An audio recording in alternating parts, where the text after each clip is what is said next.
Everything is written in this letter from my grandpa. I know exactly what you did. That's a lie. It's not a lie. Shall I read it out loud for you? Yes, that's nonsense, all lies. Even now, they refuse to admit what they've done. I was beyond angry, just utterly amazed. Just give me that letter. My father-in-law tried to lunge at me, but the police officer protecting me blocked him. The police officers restrained my in-laws from both sides. Alice. My husband, Mark, murmured my name and hung his head. I can't see you as my husband anymore. To do such terrible things to the people I care about. I trusted you.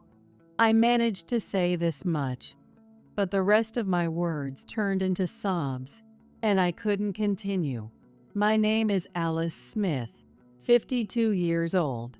I am an ordinary housewife with one daughter. If there's anything different about me, it's that my grandparents were wealthy. When I was just 1 year old, my parents died in a car accident. So, I have no memory of my parents at all. Instead, I was raised with immense love by my maternal grandparents. Sometimes I envied my friends who had both parents. But my grandparents cherished me so much that even my friends envied me. My grandpa, John, was the chairman of the Smith Group, managing several large companies, and my grandma, Emily, was his supportive partner. I grew up without any wants under this loving couple. They raised me, their only daughter's grandchild, with a warm heart. Our home had maids, chefs, gardeners, and many other people, all of whom treated me with great care. So I never had time to feel lonely, for which I feel a bit sorry for my parents. Back then, my paternal grandparents were still alive and would visit me a few times a year from a distance. But I remember feeling quite lonely when they passed away in later years. Right after graduating college, I married my husband, Mark. It was more like an arranged marriage. It was already decided that we would get married.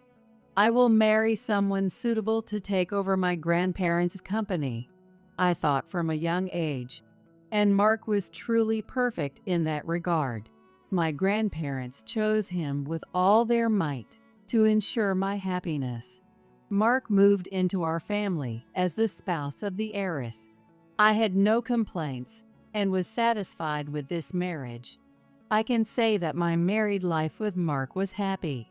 Mark was determined to become the successor of our group through our marriage and worked hard to fit that role.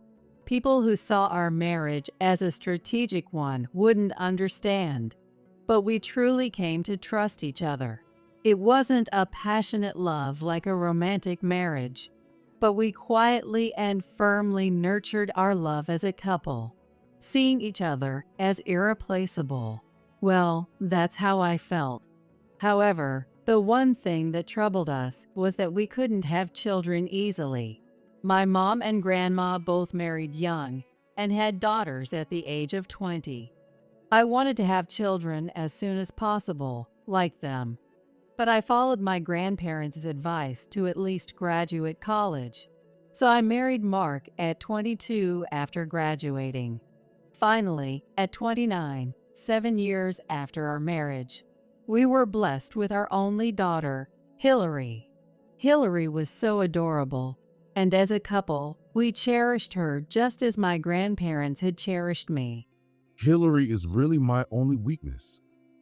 If something were to happen to you, I don't know how I'd go on living. Oh, what about me? I can't be your weakness. No, it's not like that. Alice, you are important too. When I sulked, Mark got panicked.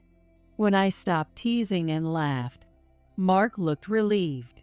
In that perfect happiness, the one thing that slightly darkened my expression was Mark's parents. From my perspective, my in-laws. How should I put it? They were the kind of people who would watch me slyly from below. I treated them politely because they were Mark's parents. But if it weren't for that, I wouldn't have wanted to get close to them. My father-in-law, Bill, was the president of a subsidiary of the Smith Group, but he didn't have much management skill.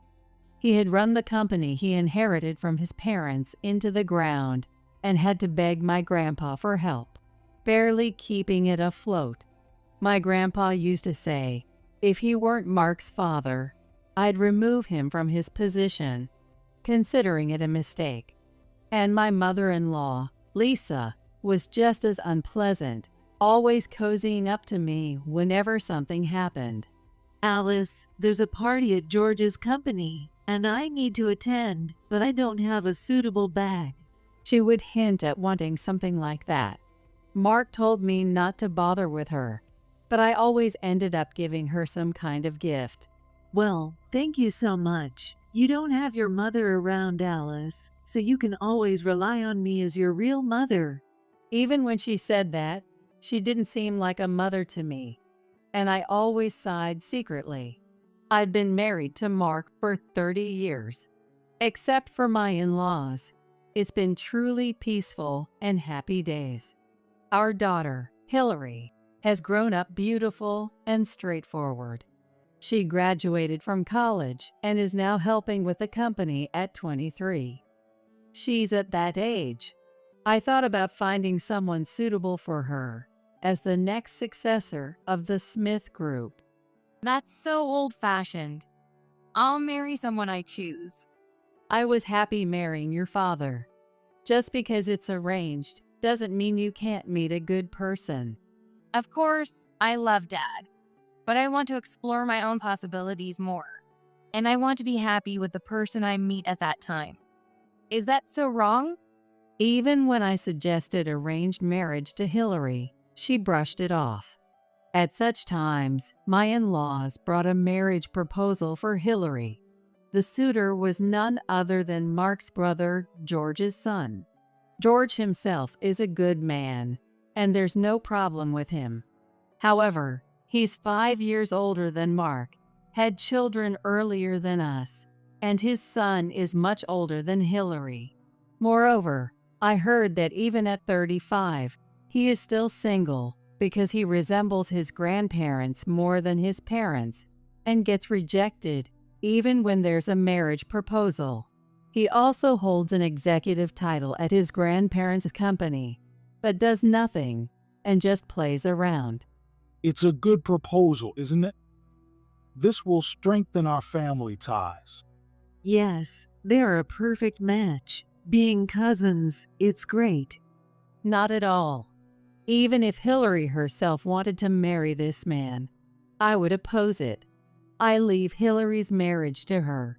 I refused, but even now, they bring it up whenever something happens, which is extremely unpleasant. Of course, Hillary herself also clearly told them, why would I marry such a person? And rejected it through her grandparents. Mark, being the father of our beloved daughter, also scolded them harshly, but it seems they haven't given up yet. Despite such happy days continuing, I never expected such a sudden storm to hit us. Hello, Alice. Yes, what's the matter? Listen carefully and stay calm. Hearing the words that flowed into my ear, I couldn't help but drop my smartphone. My grandparents had taken their own lives. Mark's call was to inform me of their tragic news. John and Emily said they were going to the vacation home, right? So I went to check on them to make sure everything was fine and to see how they were doing. But then, According to Mark, Grandpa shot Grandma with a hunting rifle and then jumped from the balcony into the garden. That's unbelievable. I couldn't believe it. I was overwhelmed by the sudden heat recently. We decided to go to the vacation home earlier than usual to escape it. This year's heat is really unusual. It's tough on the elderly. Grandpa was 95, and Grandma was 92. Are you okay? If you're not feeling well, you should get checked at the hospital, It's not like that. Grandpa said with a smile. In the city, we end up relying on air conditioning too much. Yes, nowadays, heat stroke is a big concern, and everyone is told to use air conditioning. Air conditioning can be quite harsh on the elderly, so we thought we'd cool off with natural breezes. Saying this cheerfully, they went off to the vacation home. Grandpa and Grandma, why did you do this? I could do nothing but break down in tears. The tragedy of the Smith Group chairman and his wife shocked the public. The police began investigating the case, and my grandparents' bodies were taken to the police station. The funeral was to be held as a company funeral, so there wasn't much for the family to do. But doing nothing only made me repeat, why? Why did this happen? No matter how much I thought about it, I couldn't understand what caused it or what happened after we parted that day. Then Mark came to me and said, Actually, on that day, I had a bad feeling and went to the vacation home. a bad feeling? Yeah, I couldn't tell you, but your grandma had shown signs of dementia. What? That can't be true. I couldn't believe it. Whenever we met, both of them seemed a bit weak physically, but their conversations were always normal. I can't believe it. Something like that. But it's true. John consulted me about it, and he was quite distressed. So Grandpa was troubled by Grandma's decline and acted impulsively. I told the police about it. I'm sorry. If I had told you sooner, things might have turned out differently. Mark, with tears in his eyes, bowed his head to me. I was devastated by this new revelation and could only let time pass me by in a daze. A week after my grandparents took their own lives, a letter arrived at our house. It was from an accounting firm, but inside was another envelope. What? I was genuinely surprised to see the sender. It was a letter from Grandpa. It seemed that he had entrusted this letter to the accountant before his death. The envelope was marked confidential. I thought about telling Mark about the letter, but seeing that word, I decided not to. This letter was meant for me alone. So they didn't want me to tell my husband, Mark. I took it to my room, locked the door, and opened the envelope. Inside, it was written, "Read this without letting your husband notice." As I read on, I discovered shocking facts, and I hurried to the police. A few days later, the police came to our house to report. In the living room were Mark, our daughter Hillary, my in-laws, and me. We apologize for keeping you waiting. We have come to report the autopsy results of John and Emily Smith. The results were as Mark had said. Grandma was killed by the gun, and Grandpa died from the fall from the balcony. So what about the criminal aspect? That's the thing. There are some odd points. Odd points? Yes, The police officer took out some documents and handed out copies to everyone. the angle at which Emily was shot is strange. The angle? Yes, please look at this. Everyone looked at the indicated spot in the documents. If she was shot from this angle, the height of the shooter becomes important. Height? Yes, The documents showed that the shooter's height was estimated to be 5 feet 11. John wasn't that tall. He was 5 feet 3. The difference of 8 inches is big. I can somewhat understand. It's a matter of angles. Even a middle schooler can grasp these numbers. But couldn't he have shot her from something he stood on? Suddenly, Bill said this. Yes, that's right. Bill is correct. There was a sofa in that room. Maybe he shot her from on top of it. Have you been to that vacation home? Oh, well, no. I don't recall ever inviting you, Bill and Lisa, to my grandpa's vacation home. That's right. We never invited my in-laws there. Oh, well, we were invited to some another vacation home, right? That was our vacation home. Oh, right. I must have been confused. Yeah, that's it. Besides, there are sofas in any vacation home, aren't there? Well, that's true. My in-laws looked relieved. Yeah, John must have shot Emily from on top of the sofa. Why would he need to do that? What? I mean, why would Grandpa need to go out of his way to shoot Grandma from an unstable position like a sofa? Oh, well. Lisa was at a loss for words. We don't know the reason. But if there's a height difference, that's the only explanation. By the way, Bill, you're quite tall for your age, aren't you? Bill's face twitched. You're almost 5'11", right? I remember Mark saying he inherited his height from you. I've shrunk with my age. I'm not that tall anymore. His shoulders seemed to slump a bit. By the way, Bill, you also have a hunting license, don't you? No, I only have the license. I don't own a gun anymore. But you know how to handle one. I don't know.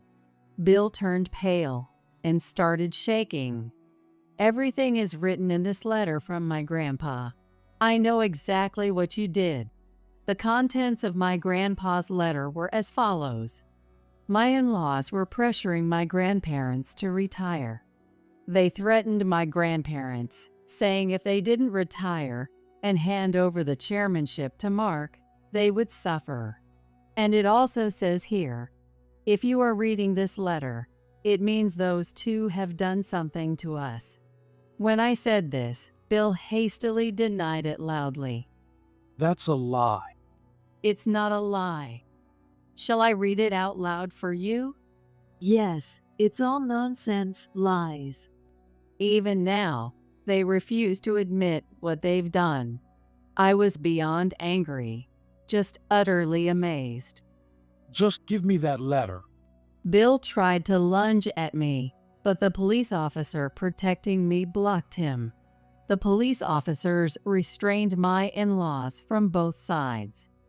Mark, it's not true, right? We are innocent. Yes, you know that, right?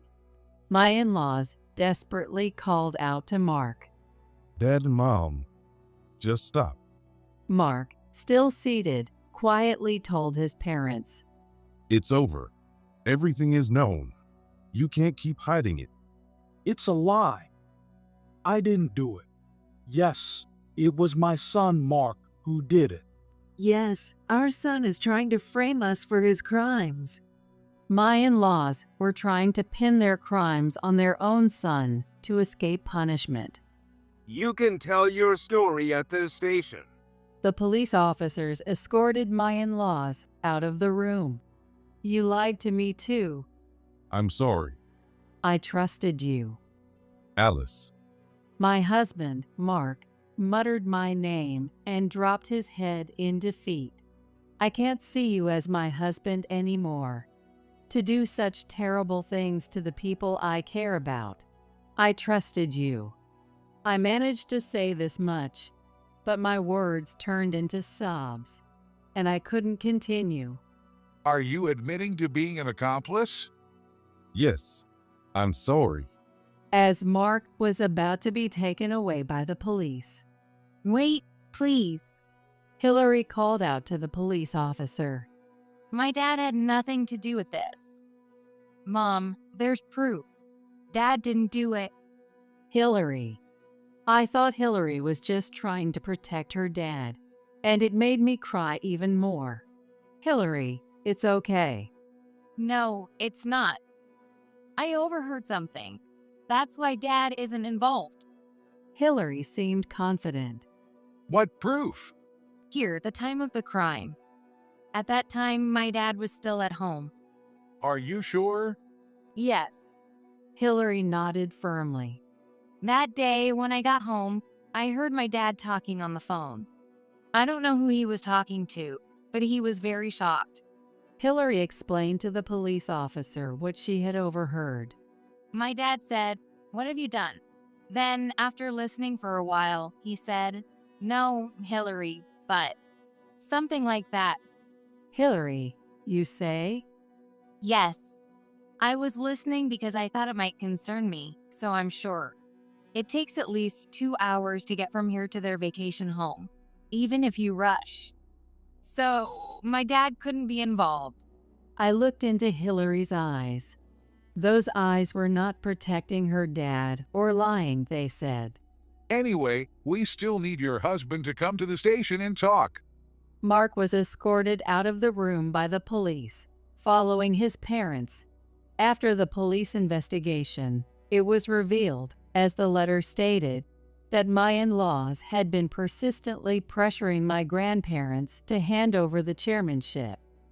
Frustrated by their refusal, they thought that by getting rid of my grandparents, Mark would become chairman. Mark learned about his parents' actions through a phone call from them, which Hillary had overheard. I told my parents to turn themselves in, but they said if they did, Hillary would be known as the granddaughter of criminals. She would have to live with that burden for the rest of her life. They asked if I was okay with that, so I'm sorry. Mark confessed everything to the police, which greatly helped in uncovering his parents' crimes. Dad, it must have been tough. Your own parents committed the crime, and then using me as a shield to threaten you. Hillary cried for Mark. I also felt despair, thinking I had been betrayed by someone I trusted. But I understood that his concern for our daughter was significant. As a result, although Mark was initially suspected of being an accomplice, he was eventually not prosecuted for aiding and abetting murder. Aiding and abetting murder is a charge that can be brought against someone who knows about a crime and hides or protects the perpetrator. But in cases involving family, the emotional context can lead to forgiveness. This time, because of the gravity of the crime, I thought it might result in a severe outcome, but it seems it was recognized that Dad couldn't speak out because he was thinking of me. That's how it turned out. My in-laws were, of course, charged with serious crimes. Given their age, they were eager to make Mark chairman as soon as possible and reap the benefits. But my grandpa had seen through their intentions. When my in-laws came to persuade my grandpa, he told them he wouldn't let them do as they pleased while he was alive, which led them to decide on the crime. We will probably never see my in-laws alive again. I hope they live the rest of their lives with some sense of remorse. George's son, whom they wanted to marry off to Hillary. He seems to be doing better now that he's away from his grandparents. As the eldest son of the eldest son, he was taken from his real parents and controlled by his grandparents, which left him unable to do anything on his own. Now he's using his programming skills to start his own business and says he wants to become like his father someday.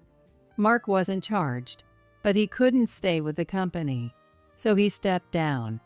I took over the chairman position from my grandpa, and now we're waiting for Hillary and her fiancé to grow into their roles as worthy successors. Hillary really did find her own husband. I found someone who can be a great partner, just like you and Dad.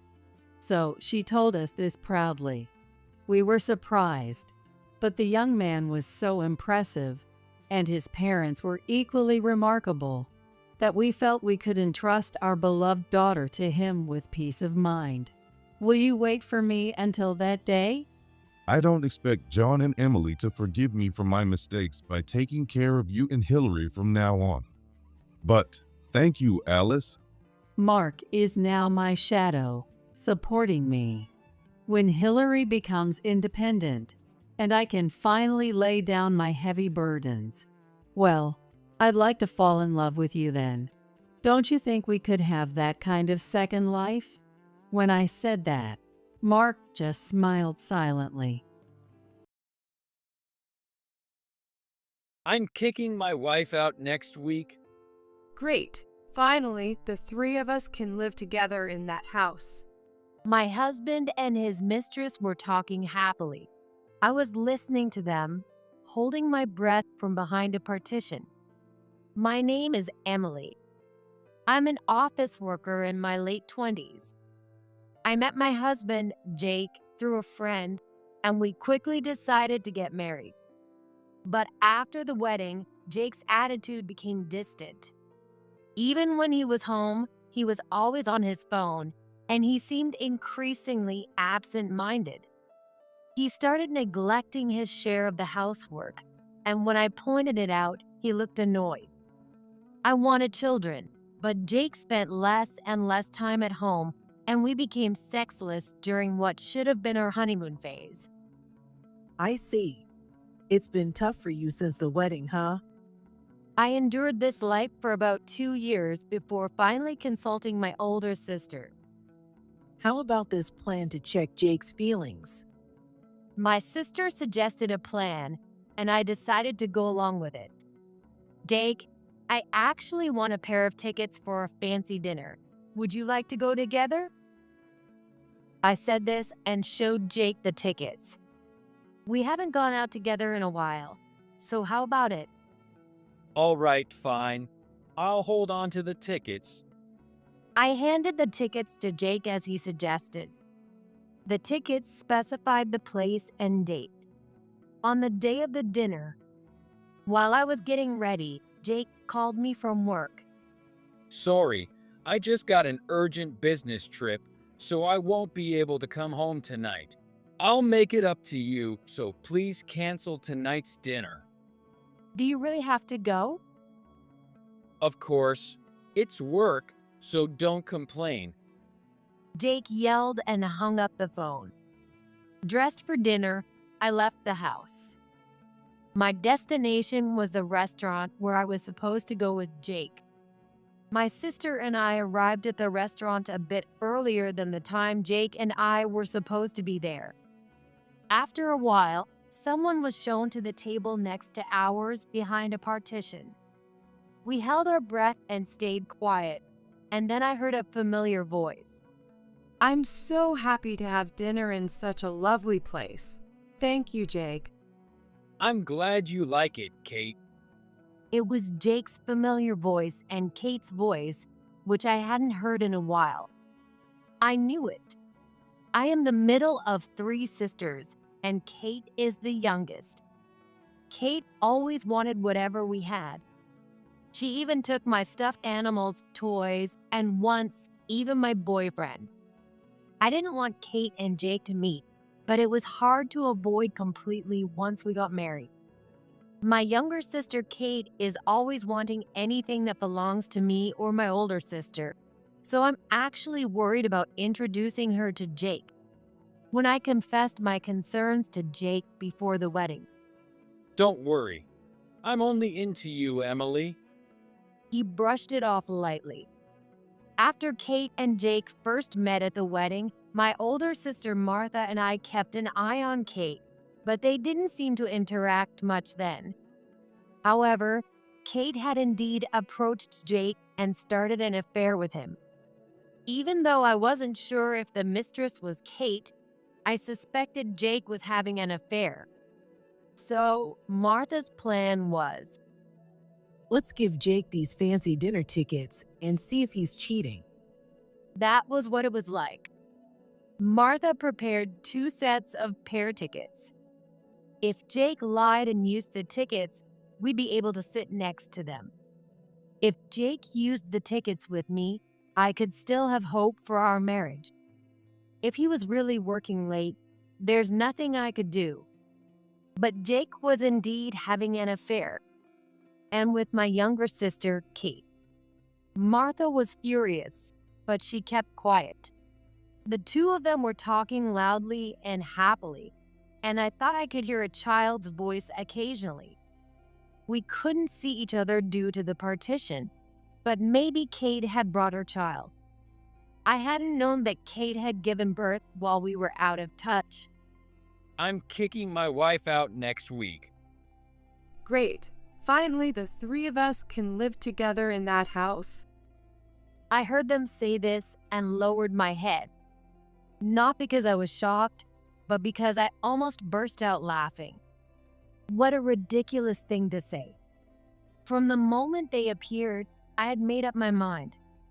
Divorce was certain, but I wouldn't be satisfied without some form of retribution.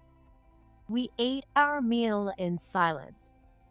On our table were a phone and a voice recorder. It was a shame to waste such a fancy dinner, but we needed to record the conversation next to us.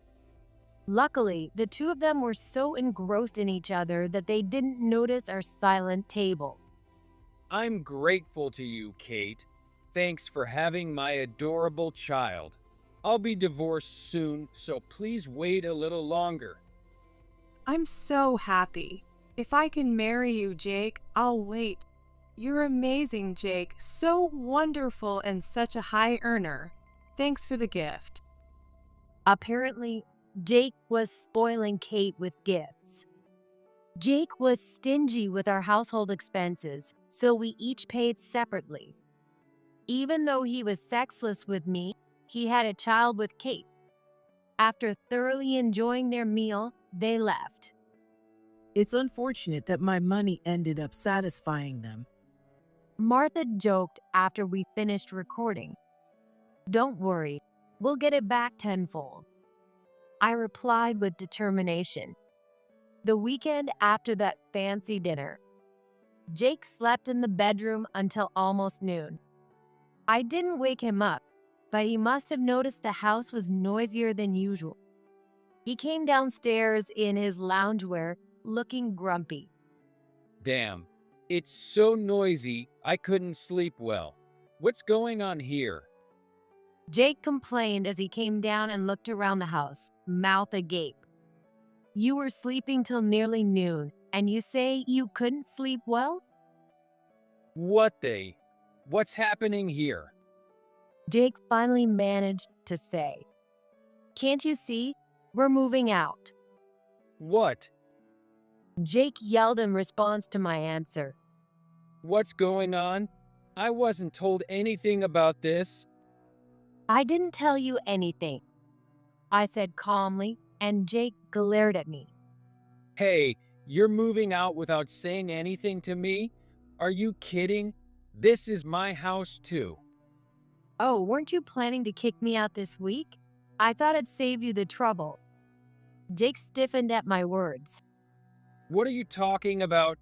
I don't remember saying anything like that. Oh, did you forget?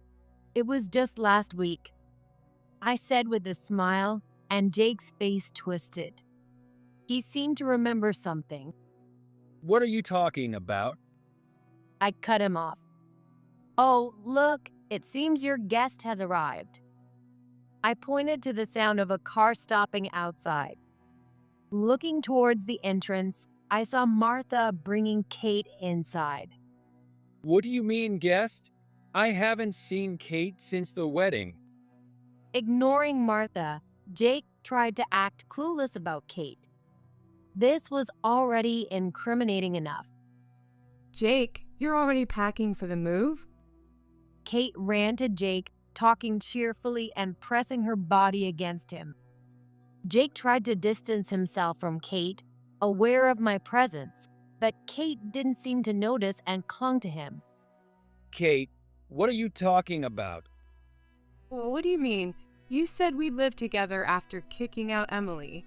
I thought we'd finally live as a family, so I've been preparing too. Kate blurted out everything, cutting off Jake's attempt to feign ignorance. So, Jake planned to kick me out and live here with his mistress, Kate. Is that right? Jake began to panic at my words. No, Emily, that's not what So, you were just playing with me and planning to dump me? You even invited me to a fancy dinner and promised to kick Emily out. Kate interjected, making things worse for Jake. Oh, a fancy dinner, huh? I glared at Jake. Well, actually, the business trip got canceled, and I thought about coming home, but I ran into Kate by chance. She's my sister-in-law, so I thought I should be kind to her.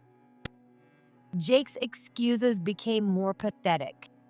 It's fine, don't worry about it. I ate that fancy dinner too. Huh? What do you? Like this. I played the recording from the voice recorder.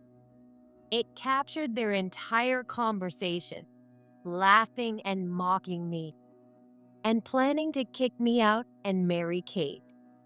Even with this undeniable evidence, Jake didn't know what to do, nervously looking back and forth between me and Kate. Look, in this situation, you can't play both sides. It's time to make up your mind. Even though I said this, Jake didn't change his indecisive attitude. Well, before you make up your mind, I've made up mine. I want a divorce. Hearing me say I wanted a divorce, Jake looked slightly relieved. He probably didn't want to be the bad guy by asking for a divorce himself. Typical of Jake. Kate, standing next to him, lit up. So can the three of us live here together now? I'm so happy. Kate jumped on Jake again, full of joy. Sorry to be a downer, but that's not going to happen. Jake was the one surprised by my words. What? Why not? Since we're getting divorced, I can do whatever I want with this house. I'm sorry, but you'll have to find another place to live. Kate nodded in agreement beside him. No, why not is my line. This house is in my name. You don't have any rights to it. What? Really? Kate, who knew nothing, was shocked. Yes, because I bought this house when I was single. Jake just moved in. Jake and I had been almost living together in this house since we started dating. I bought this house before we started dating. Our mom raised us alone, but we had a pretty comfortable childhood. That's because our grandparents on our mom's side were wealthy. Thanks to that, the three of us grew up without any financial worries. After our grandparents passed away, our mom died about 5 years ago, and the inheritance was equally divided among us. With my share, I bought the house I dreamed of since I was a kid. Kate, you got an inheritance from mom too, right? I used mine to buy this house outright, so Jake has no rights to it. I explained to Kate, and Jake hurriedly chimed in. But since we got married, I should have some rights to it, right? Please, I'll give you a lot of money. Just let me have the house. He clasped his hands together, pleading with me. No, property owned before marriage doesn't become marital property. Isn't that right, Martha? I asked Martha, and she nodded deeply. Yes, property acquired after marriage is marital property, but anything from before remains separate. Jake has no claim to this house. Jake was stunned by Martha's words. He probably said grand things to impress Kate, but was just ignorant. What a fool. Without even looking into it, he made such selfish assumptions, and I couldn't help but be exasperated. But I wanted this house. Kate complained. Then buy it. I have no objections. The house is currently for sale. I informed her. What? What do you mean? What do you mean? It's exactly what it sounds like. This house is being sold. That's why I'm moving my stuff out. Don't worry, it's only my things. I'm not just moving out to spite Jake. This house has already been put up for sale. Well, Jake, buy this house then. I really like it. Kate said, clinging to Jake. Jake seemed to get an idea. Didn't Emily just say that you got an inheritance to Kate? So all three of you got equal shares? That's right. It was divided equally. I answered honestly since it wasn't a secret. So, if Kate buys the house, But I don't have that kind of money left. Jake, you make a lot of money, so you can buy it, right? By the way, here's the listing price. I showed them part of the contract I made with the real estate agent. Jake's face turned to complete despair. Jake, please buy the house. Kate smiled innocently, but Jake averted his eyes with a forced smile. If you want to buy the house, call the real estate agent later. By the way, all the furniture and appliances are mine, so there won't be anything big left. what? You're taking everything? Jake shouted again. Yes, because like the house, I bought them before we got married. It's easier for you to move out, isn't it? It was tough for me to find a new place in just a week. Jake had moved in with almost no belongings, so he didn't have much here besides personal items. He might not even need movers. Before the table gets moved, there's one more thing. I placed the divorce papers on the table. Wait, do we really have to get divorced? I felt pure contempt for Jake at this point. What are you talking about? In this situation, not getting divorced is impossible. Yeah, Jake, you said you'd marry me, right? Kate pressed Jake passionately, contrasting with my cold tone. Well, Seeing Jake falter in front of Kate, I decided to lay out the reality. Jake, you don't have a choice. You're at fault here for cheating. I laid out several photos on the table. The pictures showed Jake and Kate walking together lovingly, and even Jake holding a young child with Kate, both smiling. I only started gathering evidence a week ago, but there was so much. How naive are you? I said sarcastically. Jake and I love each other, so it can't be helped. We want to be together all the time. Kate smiled at Jake. Jake no longer had the energy to stop Kate. When did this start? Since Emily's wedding, I just happened to run into Jake and we hit it off. Happened to, huh? You probably seized the chance to give him your contact info at the wedding, and Jake fell for it. Jake responded to my words. no, I thought it would be rude to ignore Emily's sister. I didn't have any ulterior motives at first. I don't care if you had ulterior motives or not. The result is that you had an affair, I said sharply, and Jake looked down, deflated.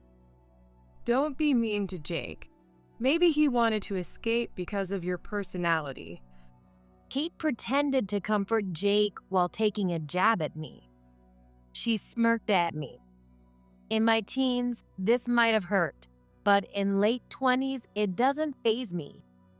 A man who cheats with his wife's sister right after the wedding? I'm done with him. He's all yours with a bow on top. Kate's eyes widened in surprise. Did she think this would hurt me? We had been distant since our mother passed away. To me, Kate hadn't changed, but maybe she thought Martha and I hadn't either. I have no lingering feelings for Jake, so let's get to the practical matters. First, there's no division of property. What? That's ridiculous. Jake protested. It's not ridiculous. You were hardly ever home, and we split the living expenses. There's no marital property to divide. In fact, I paid for the property taxes and utilities, so you can pay me back for those if you want. And you didn't pay any rent. Jake was at a loss for words. He was so engrossed in his affair that we rarely even ate together. We each handled our own needs with nothing to share. Also, I'll be demanding alimony for the affair. That includes from you, Kate. What? Me too. Kate frowned. Of course, you didn't just take my boyfriend, but my husband. You're an adult. Take responsibility. Fine. Kate replied sullenly. Well, I have Jake. Jake, you'll cover my alimony, right? Kate clung to Jake again, and he forced a smile. As I watched, I said, "By the way, you mentioned being a family of 3. Is the child Jake's?" Yes. It might be hard for Emily to hear since she couldn't have kids, but this is our love child.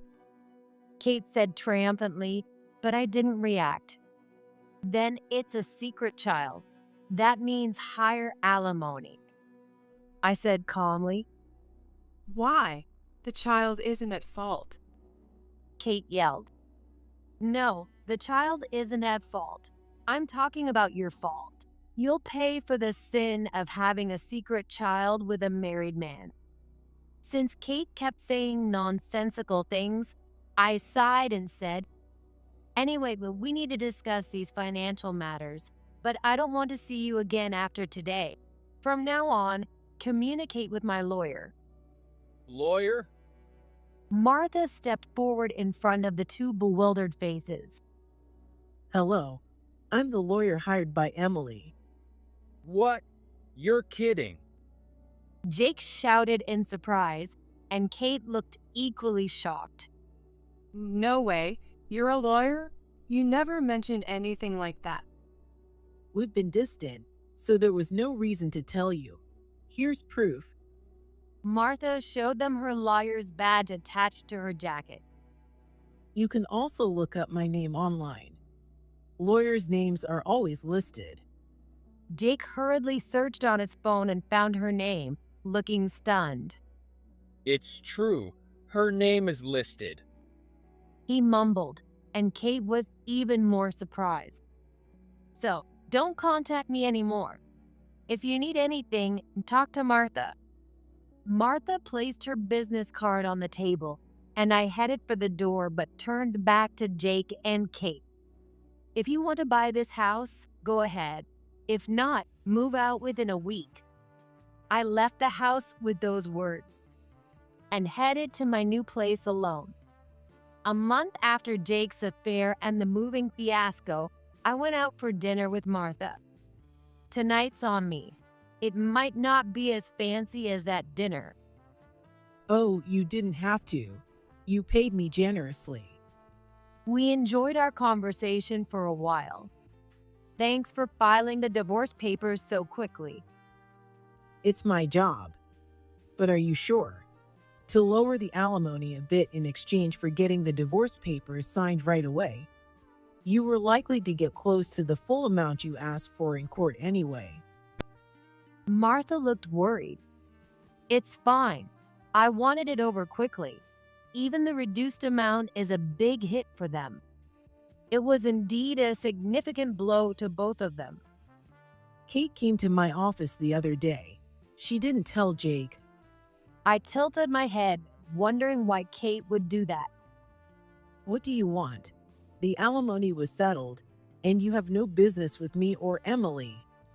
When Kate visited, Martha apparently responded to her coldly. Don't be so cold, Martha. Emily is your sister, and so am I, right? Kate used a sweet voice, but Martha was wary of her asking for something. That's true, but you only see me as a sister when you want something. What is it this time? Martha asked cautiously. If I divorce Jake, can I get the alimony back from Emily? Martha was so stunned she was speechless for a moment. By the way, Jake and Kate got married a few days after our divorce, and he recognized the child. There's no way you'll get it back. That was the price for your infidelity, and it doesn't matter if you get married or divorced. What? But if I give Jake back to Emily, everything will be back to normal. So we shouldn't need the money. Kate said, looking dissatisfied with Martha's response. Typical Kate. She hasn't changed since her teenage years. I couldn't help but laugh. It's not funny. Dealing with her directly was exhausting. Martha said, looking weary. Sorry. So what did Kate do? Well, I asked her, "You made such a fuss about getting married, so why are you already talking about divorce?" I thought about it. In the past, Kate might have been satisfied just by taking him from me and then breaking up. But this time, she seemed desperate to get married. Kate's answer was this. Well, Jake seemed to have a good financial situation, and he said the house was his, so I thought it would be easy once we got married. But the house was Emily's, and he didn't pay my share of the alimony. He didn't even buy the house. Kate pouted and listed her complaints about Jake. And after we got married, he became stingy. He used to pay for everything, but now he tells me to pay for my own things. Isn't that financial abuse? Kate seriously complained, and Martha said she couldn't believe what she was hearing. Martha lectured her right there, but who knows how much got through. Jake's a pushover, and he probably spent most of his salary on Kate. Maybe the alimony broke him. I know you went through a lot, so enjoy this nice meal today. We enjoyed our dinner together. After that, neither Kate nor Jake showed up at Martha's office. But instead, a letter from Jake arrived. He didn't know my address, so he sent it to Martha's office. I haven't opened it. Do you want me to throw it away? Martha asked with concern. It's okay, just forward it to me, I asked. When I read the letter, it was filled with his self-pity and how he realized his mistakes. I was deceived by that devil of a woman. She tore us apart. Despite spending so much money on Kate, she shows no gratitude and calls it financial abuse when I ask her to pay for herself. Kate is a greedy woman. Compared to her, you were so humble and graceful. You turned your inheritance into a wonderful home, but Kate squandered hers and didn't contribute anything. She even neglects her child, unfit to be a mother. Since I also have work, I decided to have my parents take care of the kids, but they like you and have cut ties with me. I realize now how foolish I was. This child might not even be mine. Please, Emily, come back to me. You can forgive me, right? Honey, I'll always be waiting for you. I laughed as I tore up the letter. He can wait forever. No one's coming back to him. Hey Holly, I'm going to buy a gift for David, so could you handle the cooking? We decided to hold David's birthday party at our house, and I was in charge of the cooking.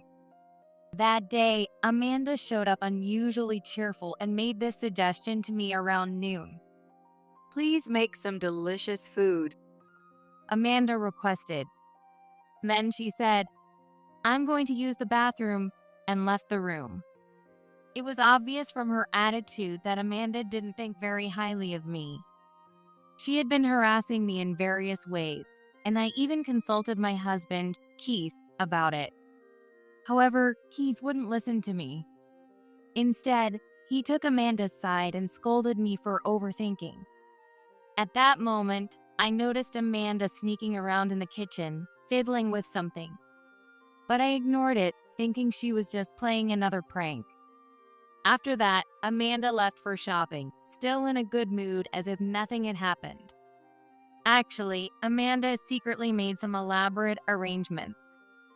But I didn't notice, and by chance, my husband Keith returned from a business trip and took over making dinner. How about I do something nice for Dad for once? Keith, who took Amanda's harassment lightly, was in for a big surprise later. My name is Holly Moore, a 32-year-old part-time housewife. I live with my 30-year-old husband, Keith. We met 5 years ago through a friend. I was consumed by work at the time, but as friends around me started getting married one after another, I began to feel anxious about being alone.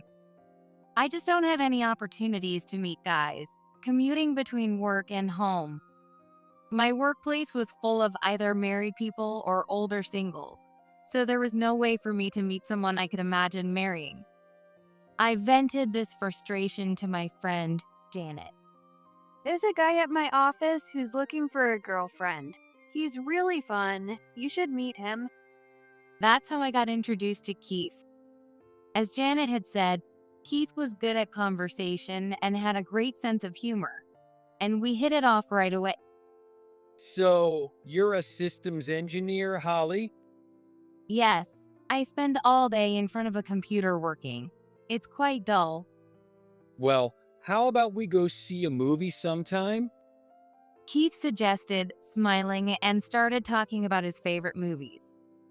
I wasn't very knowledgeable about movies and didn't have much interest, but Keith's enthusiasm made me look forward to it a little.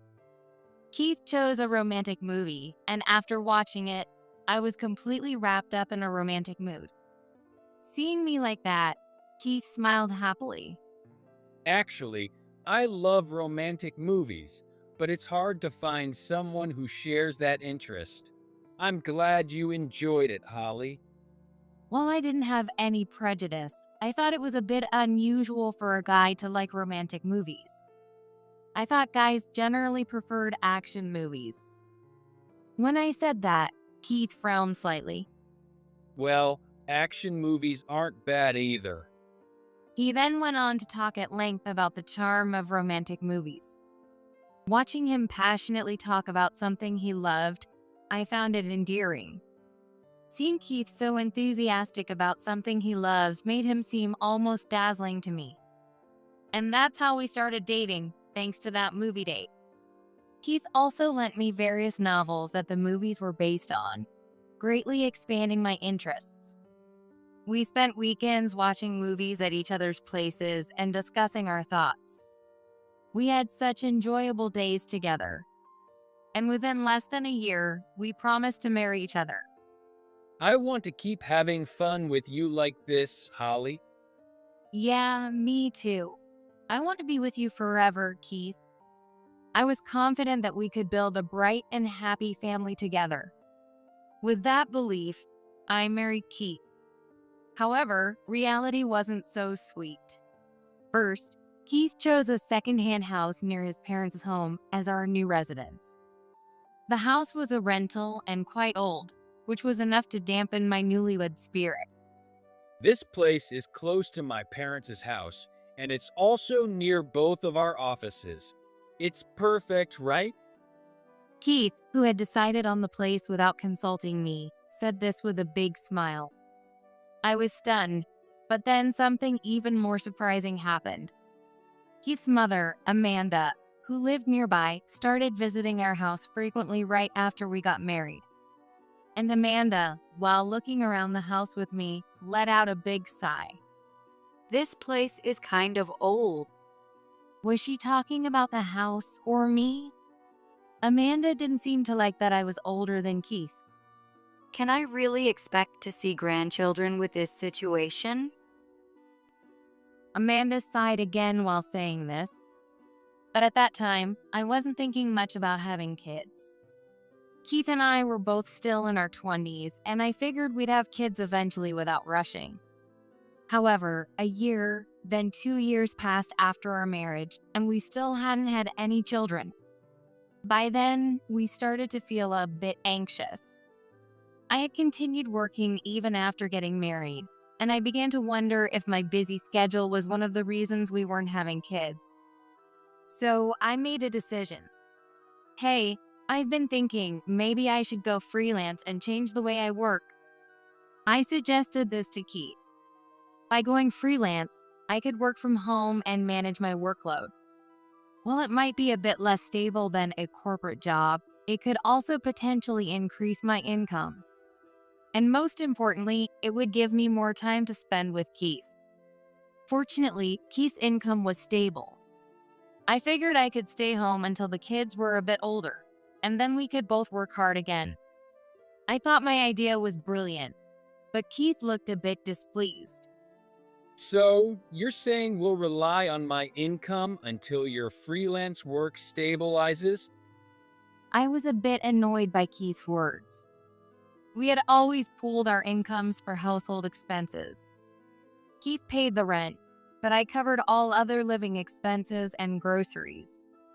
Don't worry, if there's a shortfall, I'll cover it from our savings. With that, Keith finally seemed to agree. Thus, in our 3rd year of marriage, I became a freelance systems engineer. And my decision turned out to be the right one. I consulted my boss about my situation when I left the company. My boss was understanding and made a proposal.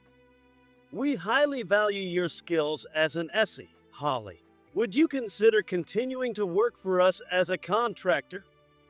I was grateful for this offer and decided to accept it.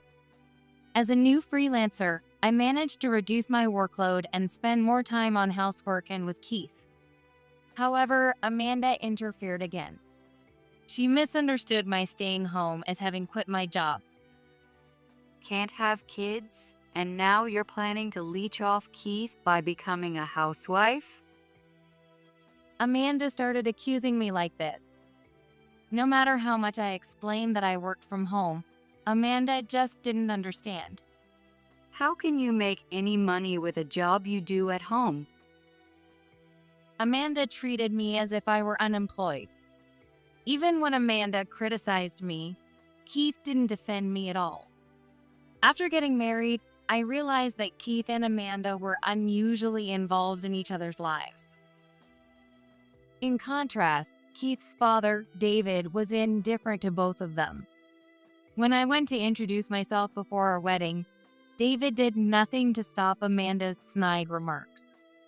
Moreover, despite being nearly 70, David was still working and spent his days off immersed in his hobbies.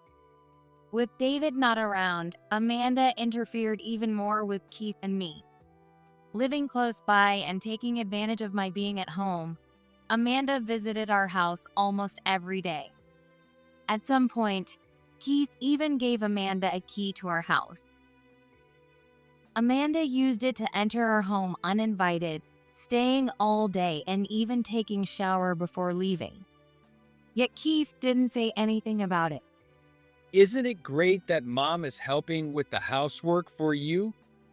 Keith would say this while using the bathroom Amanda had cleaned and eating the dinner she cooked. However, Amanda's actions were nothing but a torment to me. By the 4th year of our marriage, Amanda's harassment had become extreme. Before, she would criticize my housework or make snide comments about not having grandchildren, which was bad enough. I tried to ignore Amanda's verbal abuse and focused on my work, but my indifference seemed to aggravate her. Always playing on your computer. It's a shame Keith married a wife who can't even clean properly. I couldn't help but retort. How many times do I have to tell you? I work from home. It's really problematic when you constantly interrupt my work. At that time, I was under a lot of stress with a major project deadline approaching. I snapped and raised my voice, which made Amanda glare at me intensely, before stomping out without a word. The next day, Amanda began her extreme harassment. She tried to mix chlorine bleach in bathtub when I was about to take a bath and put detergent in my tea. I started to fear for my safety. Fortunately, I noticed these attempts in advance and avoided harm. Constantly on edge, I managed to evade Amanda's traps, but I felt both physically and mentally exhausted. Desperate, I turned to Keith for help. Keith, Amanda's harassment is out of control. Please tell her to stop. Emotionally drained from Amanda's relentless abuse, I pleaded with Keith. But Keith, thinking I was bad-mouthing Amanda, snapped back at me with anger. What? Mom would never do such a thing. You're just imagining it. You're overthinking. Keith's furious shouting left me stunned. Why won't Keith believe me? For the first time, the thought of divorce crossed my mind. Thinking back, Keith has never once taken my side when it came to Amanda. On the contrary, he always turned a blind eye to Amanda's verbal abuse. I was deeply disappointed in Keith's attitude. Then, to make matters worse, something happened that pushed me over the edge. One morning, just after our 5th wedding anniversary, on a day Keith had off, Amanda showed up at our house with something unexpected. 5 years and no kids yet? It must be Holly's fault. Saying this, Amanda thrust divorce papers at me. Even Keith was taken aback by this. Wait, Mom. Divorce? That's a bit extreme.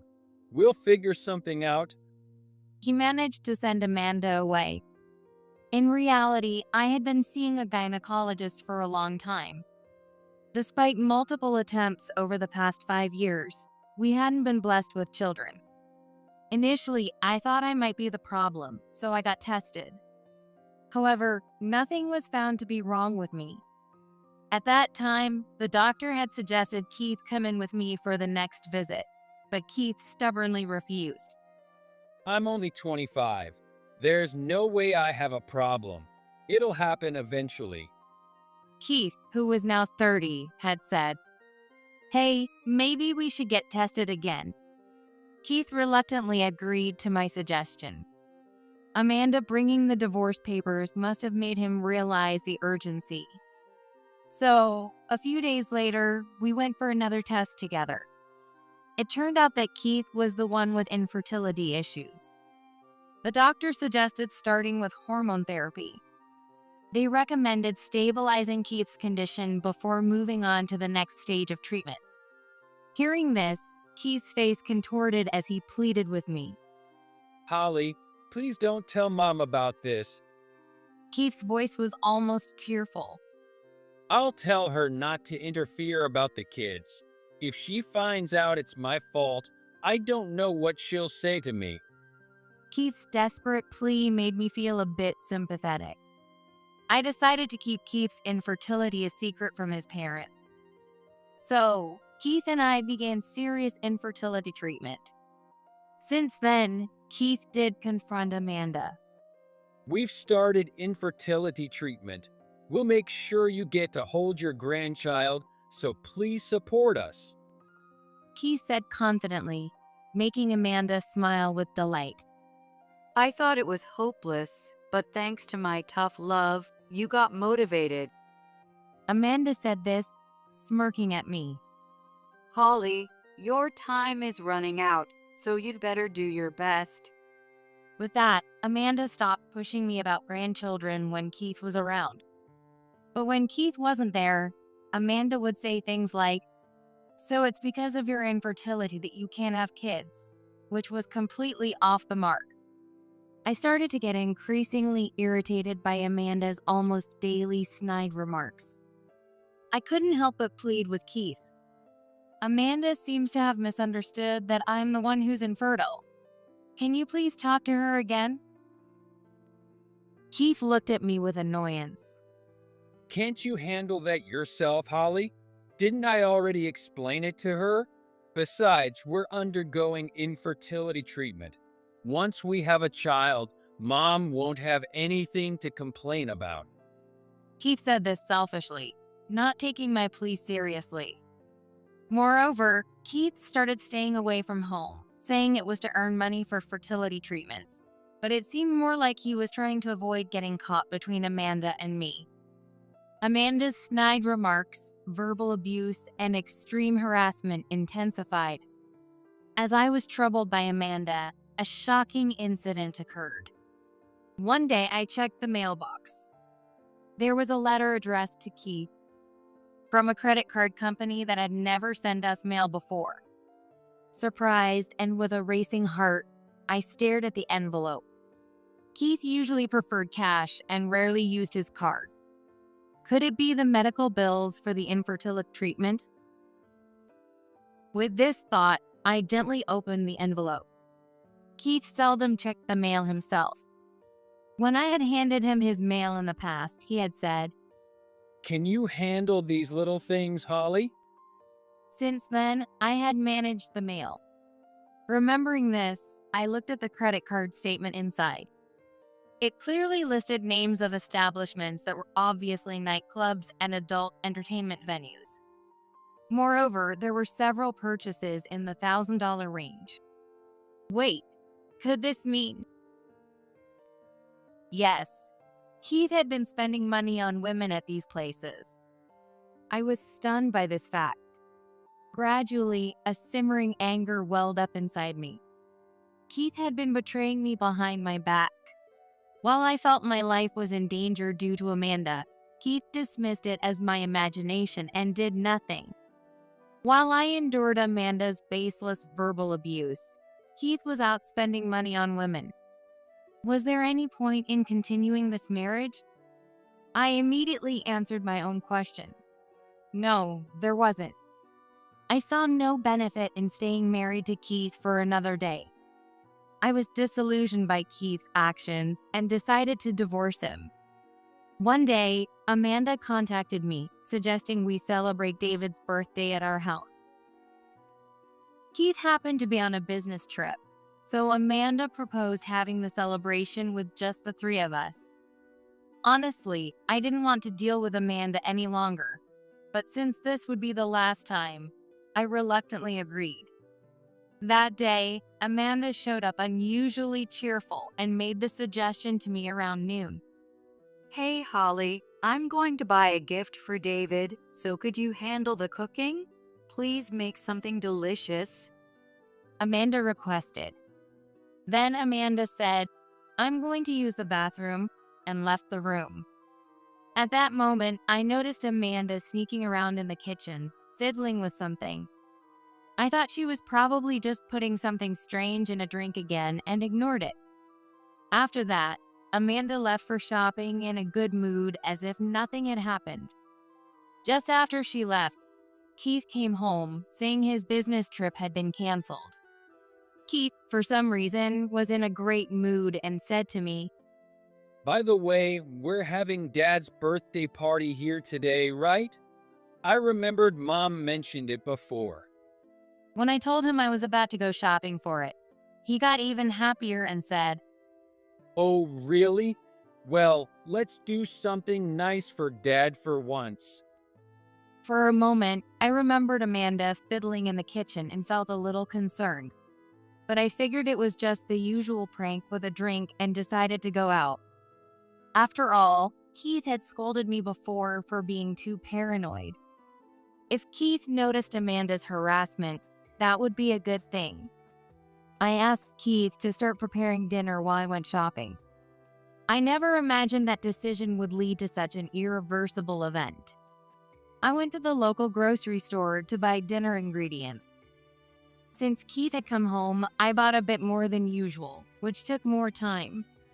When I finally finished shopping and returned home, the area around our house was in an uproar. I could hear sirens in the distance. A woman from the neighborhood ran up to me, looking relieved. "Oh, thank goodness you're safe." "What's going on?" She explained, panicking. "Your house exploded. It seems your husband was caught in the blast."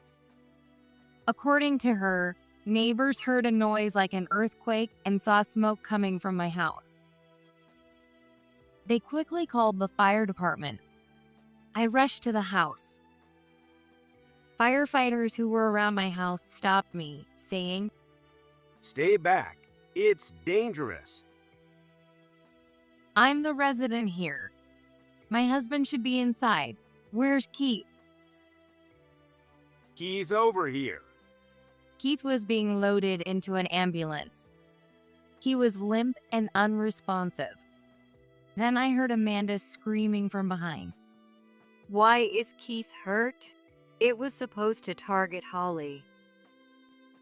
Amanda, half mad, pointed at me while being restrained by David. "Call the police," someone shouted from afar. A lot happened all at once after that. I was so shocked that parts of my memory are missing. Amanda, who had essentially confessed, was arrested by the police who arrived at the scene. It turned out Amanda had tampered with the gas line in our house. Once she got ready, Amanda ordered me to make dinner. If it weren't for infertile Holly, I could have seen my grandchild's face. She screamed. Keith survived, but his injuries were more severe than expected, leaving him bedridden. Seeing his condition, I hesitated for a moment about divorcing him. Then David said something unexpected. David looked at Keith and said, Amanda will take care of you. David then stared at me intently. Seeing his gaze, I made up my mind. Keith, you betrayed me. I want a divorce. What? You're going to abandon me in this condition? Keith shouted. David sternly cut him off. Neither I nor Holly will take care of you. If you agree to the divorce, I won't file charges against you. If Amanda gets arrested, no one will take care of you. You'll be the one in trouble. David threatened Keith. David had known all along about Amanda's harassment and Keith's misuse of household money. He had planned to reveal everything at his birthday party and push for our divorce. However, the unexpected turn of events forced his hand. David apologized to me and proposed a solution for handling Keith and Amanda. I can't ask you to forget everything. Of course, I'll pay you appropriate alimony and settlement money. I'm truly sorry for all the trouble caused, Holly. I hope you can live freely from now on. David apologized to me sincerely. I accepted his proposal. A year later, I was living away from the in-laws when Amanda contacted me out of the blue.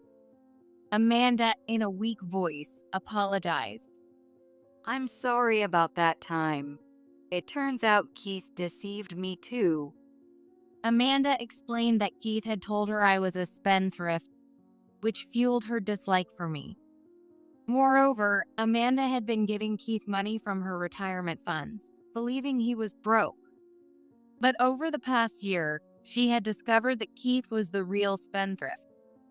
And since Keith had to pay me alimony and a settlement, he was left with nothing. I secretly used our retirement funds without telling David. If he finds out, he'll divorce me. Please help me. Amanda pleaded with me. She had learned from Keith that I was actually well off.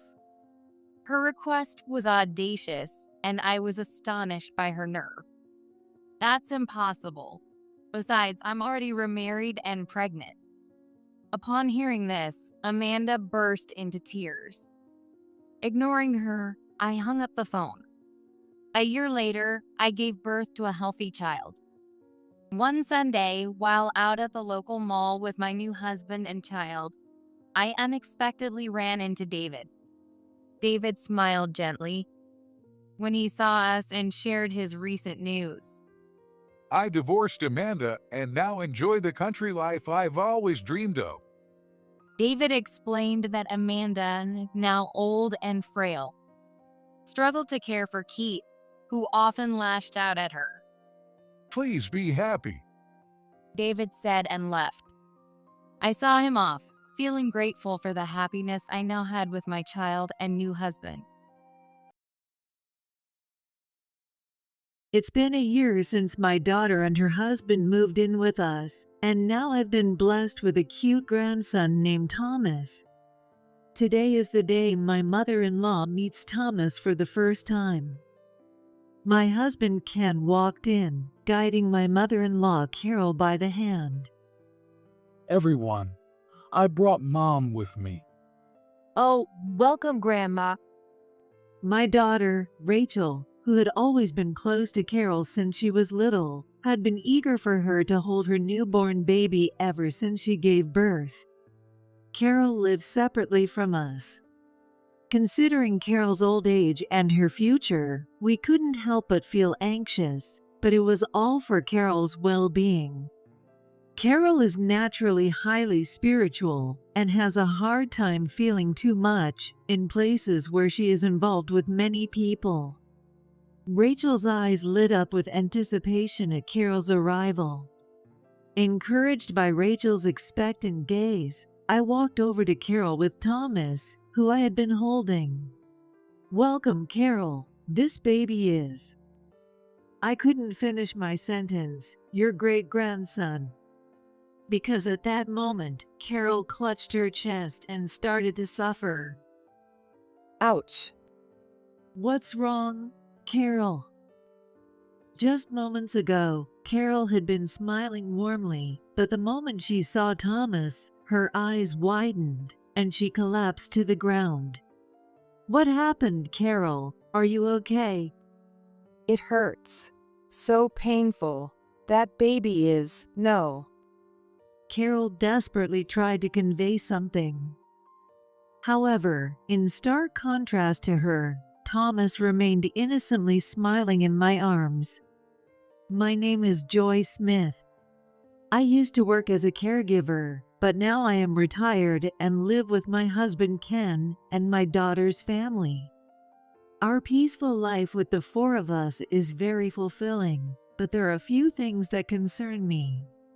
I wish Grandma could live with us. My daughter Rachel sighed sadly as she sipped her coffee. "Yes, currently, we're living separately from my mother-in-law, Carol. Carol is turning 91 this year. Given my line of work, I can't help but worry about not being there to support her, especially if something happens." "Yes, but..." I remembered Carol's reaction when I suggested that we live together. She's more comfortable on her own, and she wants to relax. It's what she wants. Carol is remarkably spry for a 91-year-old. Her letters, which arrive with the seasons, usually detail her mountain climbing adventures. She once told me that she finds peace in an environment where she can soak up nature's energy. And Carol seems to have a strong sixth sense, especially sensitive to people's emotions. As Rachel and I enjoyed our slightly indulgent coffee, we started reminiscing.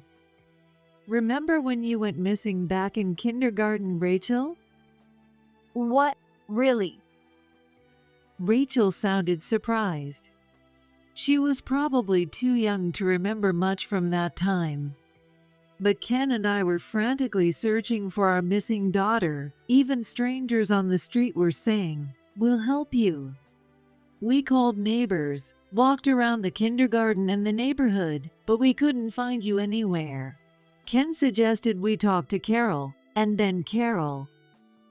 This was over 10 years ago, so Carol was even more energetic back then.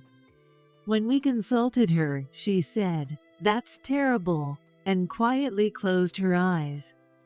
I wondered what she was doing, but felt an atmosphere that told me not to interrupt, so I stayed silent.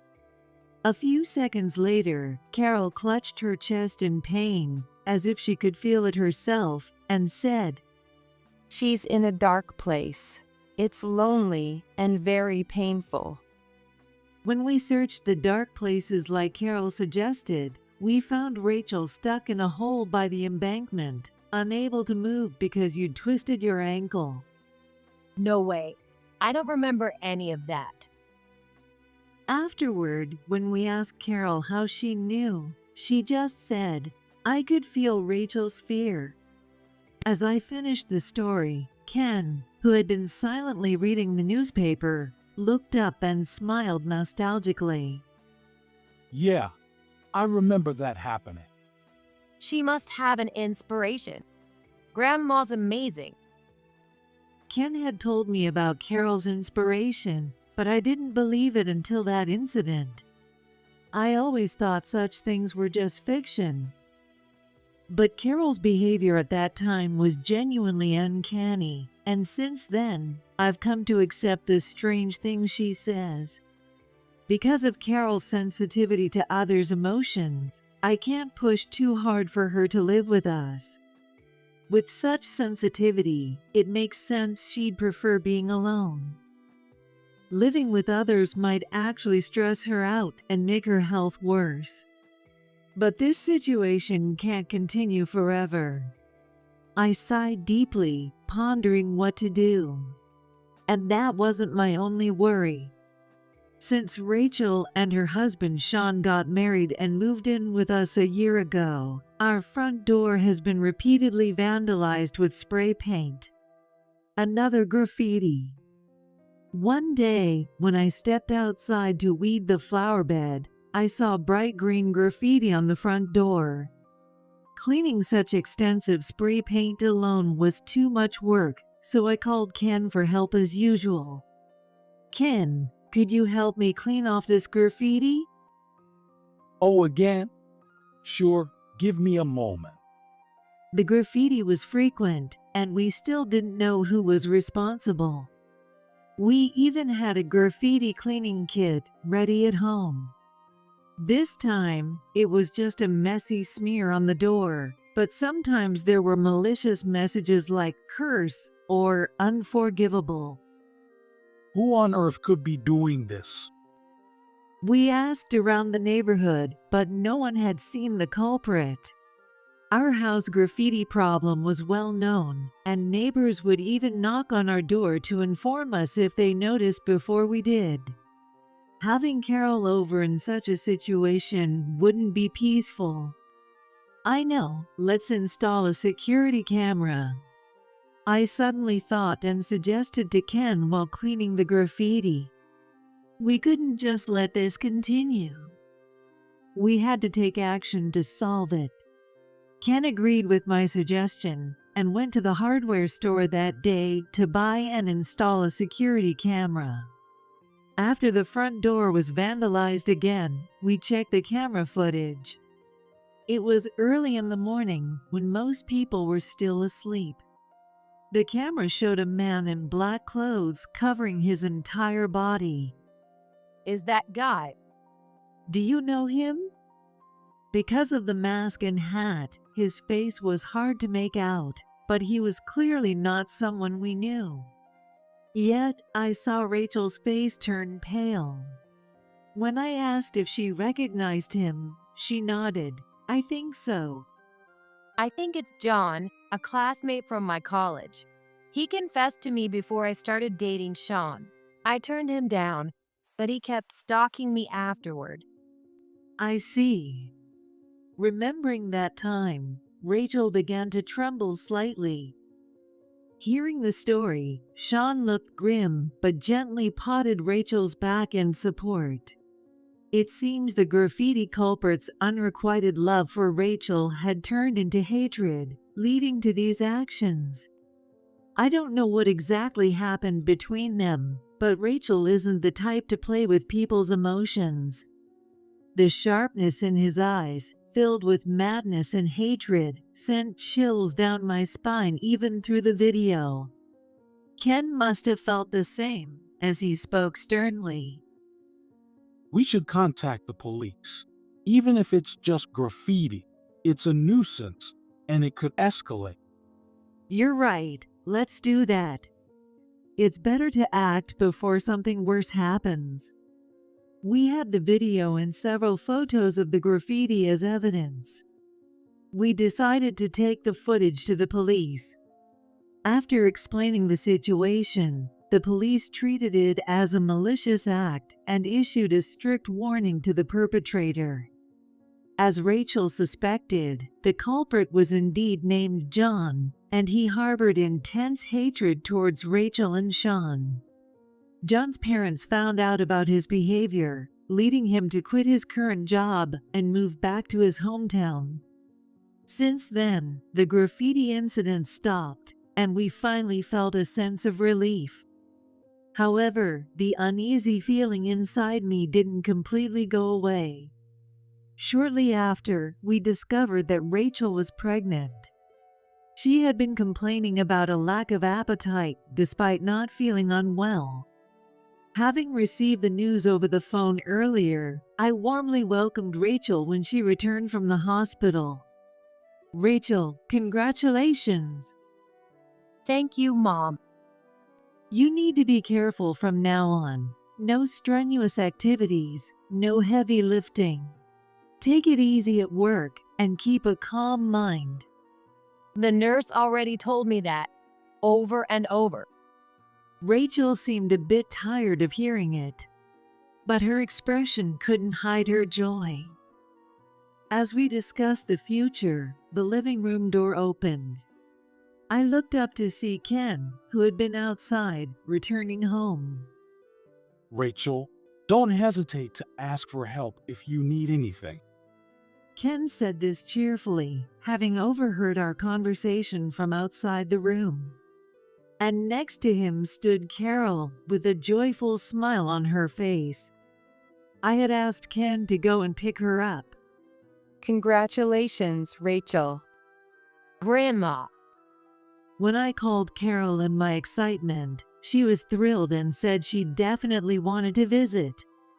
Her enthusiasm was clear even over the phone, which made me happy too, so I asked Ken to bring her over. Carol grasped Rachel's hands tightly, tears welling up in her eyes. You'll face tough times ahead, but a lovely baby will be born. I'm so excited. Living long enough to see my great-grandchild's face is such a blessing. Encouraged by Carol's words, Rachel nodded happily. A cute baby, that's wonderful. Is that also your inspiration? Oh, it's not my inspiration. Just a little dream of a great-grandma. When I asked, Carol winked playfully. Yes, you're right. Any baby would be adorable. As I silently regretted my clumsy question, I remembered the graffiti incident. Oh, Carol, you know, I mentioned to you someone was vandalizing our house? Yes, I remember. We found out who it was, called the police, and the vandalism has stopped. So you don't need to worry anymore. Won't you live with us? John has gone back to his hometown, and our neighbors are kind and peaceful people. There's no reason for Carol to worry, but she shook her head firmly. I couldn't intrude on your family time. I'm fine living as I am. Intrude? You're part of our family, Carol. I tried to persuade her, but Carol didn't budge. After that, Rachel's belly grew steadily, and without any major issues, she gave birth safely. The baby boy was named Thomas. He had the same adorable features as Rachel. Remembering when I gave birth to Rachel, I realized how much she had grown to now experience the same thing, and I couldn't help but cry with emotion. Rachel was eager to show Thomas to Carol right away, but I advised her not to overexert herself just after giving birth, so the visit was set for a month later. Thomas is so cute. Peekaboo. When I played with him, Thomas laughed innocently. Today is the day Thomas meets Carol for the first time. To help Rachel, who had returned home from the hospital, I tried to assist with childcare as much as possible. Above all, the fact that I had a grandchild made me incredibly happy. Thomas already loves his grandmom so much. I hope so. Thinking that I had finally become a grandmother filled me with deep emotion. While talking with Rachel and playing with Thomas, Ken returned with Carol. I brought Mom with me. Oh, welcome, Grandma. Rachel had wanted Carol to hold Thomas since the day he was born. When Carol finally arrived, Rachel's eyes sparkled with excitement. Encouraged by Rachel's expectant look, I approached Carol with Thomas in my arms. Carol, this is your great-grandson. I couldn't finish the sentence. Thomas? Because at that moment, Carol clutched her chest and started to suffer. Ouch. Carol. Just moments before, Carol had been smiling warmly, but the instant she saw Thomas, her eyes widened and she collapsed. What's wrong, Carol? Are you okay? Ouch. It's painful. No. What do you mean? Thomas is not okay? Sweat beaded on Carol's forehead, as if she were enduring real pain. She was clearly in distress. Wondering what was happening, I looked at Thomas in my arms. He was just laughing innocently, amused by the adult's panic. We tried to comfort Carol by rubbing her back and helping her sit down, but her color didn't improve. I told Rachel, who looked worried, to wait, and I guided Carol to another room where she seemed to calm down a bit. I'm sorry. Can I go home? Please don't misunderstand. It's not Thomas's fault. I understand. I'll take you home. Though Ken had brought her and Rachel had been looking forward to today, we couldn't let Carol suffer like this. I decided to drive Carol home as she requested. Carol, are you feeling better? Yes, much better. I'm so sorry. Carol's house is in a somewhat isolated area at the foot of a mountain, away from the residential neighborhood. There were few houses and little foot traffic, so Carol seemed more at ease and sighed in relief. You don't need to apologize, but what happened earlier? Carol wasn't sick. For her to suddenly clutch her chest in pain, there had to be another reason. I offered her some warm tea to help her relax and asked. But Carol seemed reluctant to recall the moment. She lowered her eyes and hesitated to speak. Well, when I looked at that baby, I felt a terrible sensation. A terrible sensation? Seeing Carol in such pain gave me a very bad feeling. It was the same feeling I had when we discovered the graffiti culprit, a lingering unease in my heart. The terrible sensation Carol describes must be due to her inspiration. If that inspiration reacted as soon as she saw Thomas. I tried to keep calm and immediately called Ken. Hey Ken, can you and Sean check around the house? What happened? He was probably reading the newspaper. Ken's voice sounded surprised at my sudden request. I think there might be a suspicious person around. I have a really bad feeling. Got it. We'll check it out. Ken had experienced Carol's inspiration since he was a child, so he probably felt the same way I did. Understanding my concern, he quickly called Sean, told Rachel to stay inside, and went outside. As I heard the front door open over the phone, my heart started pounding uncontrollably. I'll call if anything happens, Ken said as he tried to hang up. But the next moment, I heard Ken's shout echo through the phone. Hey, what are you doing there? I heard Ken's footsteps running, followed by angry shouts as he and Sean confronted someone. Then, the unpleasant sound of metal clashing. How dare you?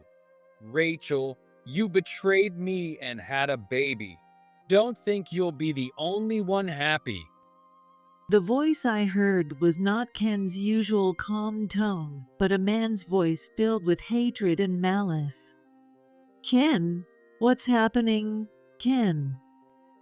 I clung to the phone desperately, but the noise made it hard to understand what was going on.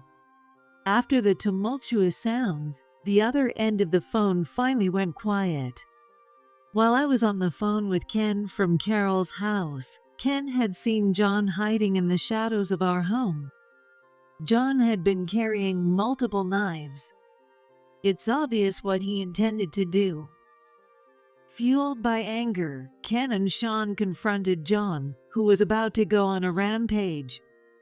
Luckily, Sean had experience in judo, and they managed to capture John without anyone getting hurt. The police were called immediately, and John was arrested. As he was being taken away, he directed his anger at Rachel, shouting, "It's all your fault, Rachel.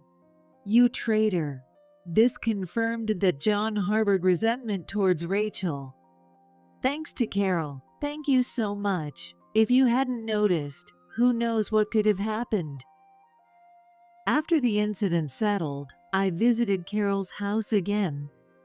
This time, Rachel and Thomas were safe, thanks to Carol's abilities. The pain Carol felt at that time was the intense hatred directed at Thomas from John. When I brought her a gift and bowed my head in thanks, Carol, as humble as ever, shrugged and said, "You're exaggerating." I didn't do anything. It was you, Joy, who took action, and everyone else who helped catch the culprit. No, that's not true. If you're thanking everyone, then you should include yourself too, Carol. I was truly relieved that everything turned out okay. The thought of something happening to newborn Thomas or Rachel, struggling with her first-time motherhood, was terrifying. We comforted each other and felt a sense of relief wash over us. But one day, when the incident seemed to be behind us, the doorbell rang ominously. Yes, who is it? Given the recent events, I thought it might be the police or mailman, so I opened the front door without much thought. I regretted it immediately. Hello, we're John's parents. Is this Rachel's home? A couple I didn't recognize stood there, wearing unsettling smiles. John. We deeply apologize for the trouble our son has caused. John was the man who had tried to harm Rachel and Thomas. Why were his parents here at our house? How did they even know our address? A cold chill ran down my spine.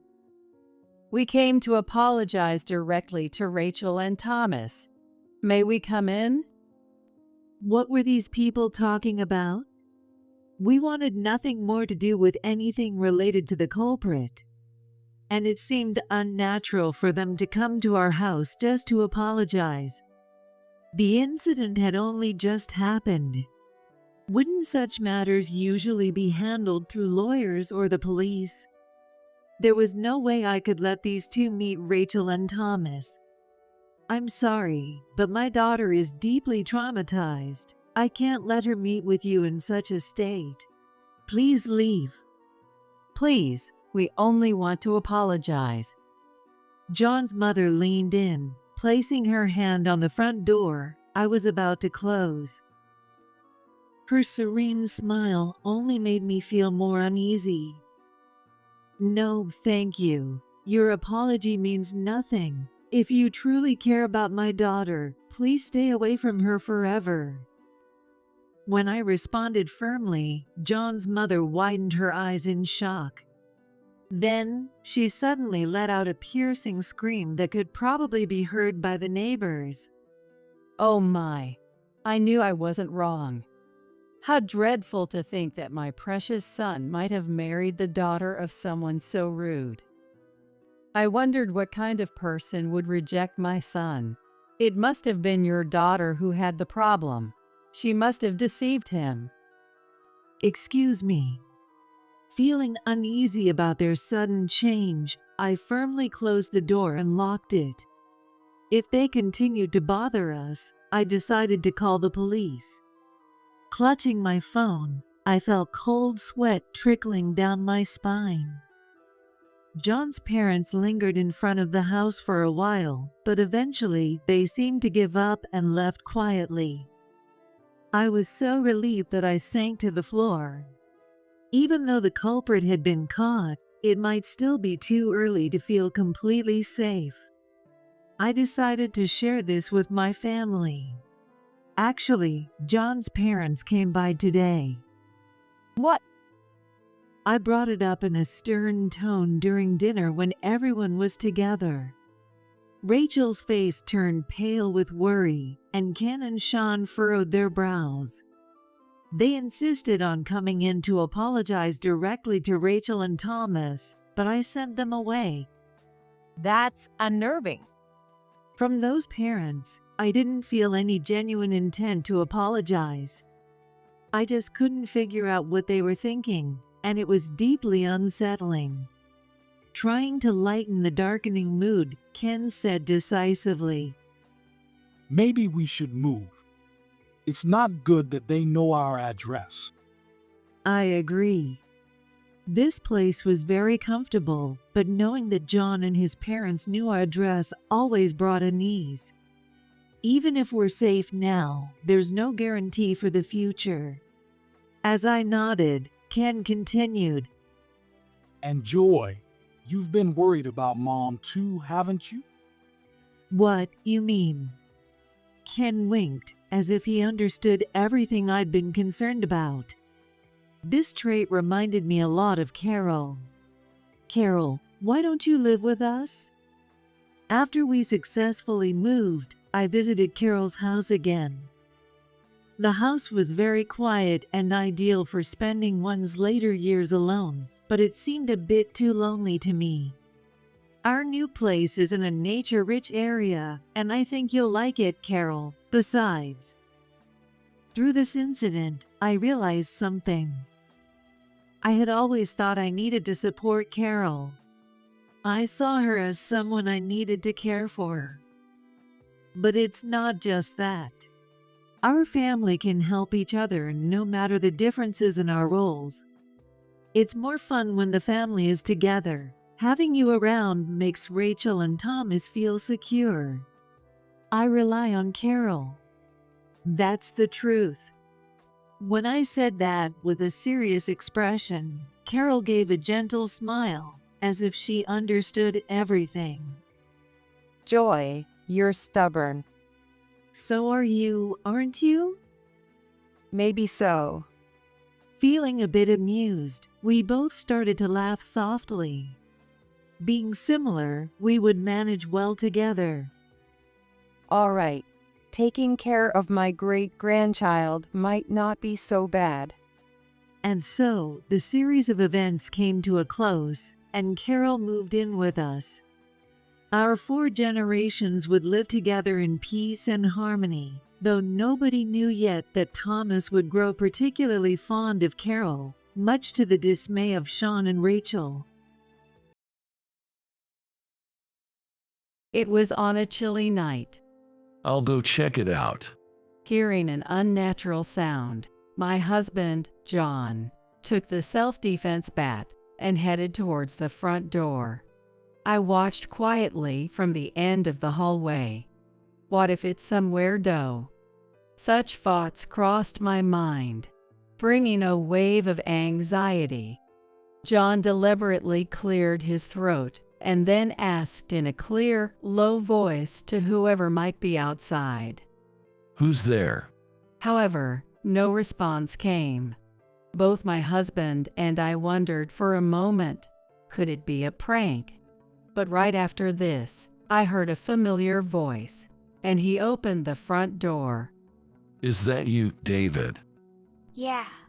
David, the grandson I had been longing to see, was standing there trembling.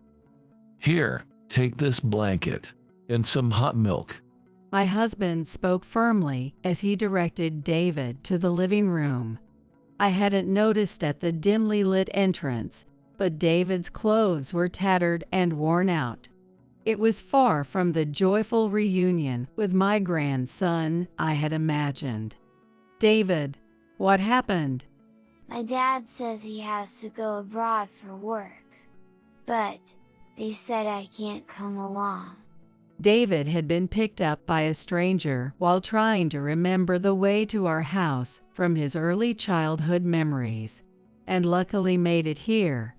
I held back my tears as I hugged David tightly. I'm just glad you're safe. Really, really glad. They say I'm a stepchild. That stepchildren get in everyone's way, so I shouldn't stay with them. To David's soft words, my husband blurted out immediately. Indeed, that's true. Then you'll just have to live on your own. No, that can't be. I was stunned by my husband's unexpected words. Yet, for some reason, my husband seemed very refreshed and clear-headed. My name is Amanda Williams. This is a story from when I was in my 50s. My husband, John, was a craftsman making traditional crafts in a small rural town. Born and raised in this town, which still strongly retained its old-fashioned atmosphere, he learned only the craft of making traditional items and naturally took over his family's workshop.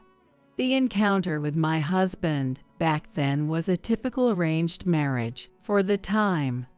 For me, it was the second time, but John had gone through 6 matchmaking sessions before he met me. Typically reserved and a bit difficult, which is probably why it was hard for him to find a partner. To be honest, I was somewhat uncomfortable with his difficult nature. Yet, we ended up getting married because of his earnest approach to his work and the clumsy yet kind demeanor he always showed. To support him, I quit my job and joined the workshop. At first, I made so many terrible mistakes that I only added to his workload. But now we manage the workshop together as a team. For me, who had casually gone to community college and landed a convenient job, creating crafts became a fresh and fulfilling career. We have a son named Ryan. As a child, Ryan was curious about everything. He loved exploring our workshop, spending so much time there on his days off that he practically lived there. Although John never said it outright, he had some hopes of Ryan taking over as his successor. But as times changed, Ryan became obsessed with anime and games in middle school. Naturally, he stopped paying any attention to the workshop. By the time he was in high school, he was hardly ever home, caught up with his part-time job and friends. I guess this is what they call growing up. Though I felt worried and lonely, I quietly accepted it as a part of his becoming an adult. However, it seems Ryan's feelings were a bit different from what I thought. One day, Ryan unusually invited a friend over to our home. I naturally intended to be a good host. Leave me alone, it's annoying. That's what Ryan told me. Still, I went ahead and prepared some drinks. My house is such a dump, it's super uncomfortable. Plus, my dad's a craftsman, right? Too uncool, can't even tell my girlfriend. I plan to apply to a university in the city center and live on my own. I overheard him saying this to his friends. Oh, it's not just independence. He's embarrassed by us. That's why he hardly ever comes home. Looking back, it might have been just teenage bravado. Still, knowing my son thought of us as embarrassing parents was almost enough to make me cry. Soon after, it was time for university entrance exams. I'm going to apply to a university in the city center. I'll find what I want to do in the future and get a job, so I won't be taking over the workshop. Ryan declared this and studied hard every day, successfully securing his place at his desired university.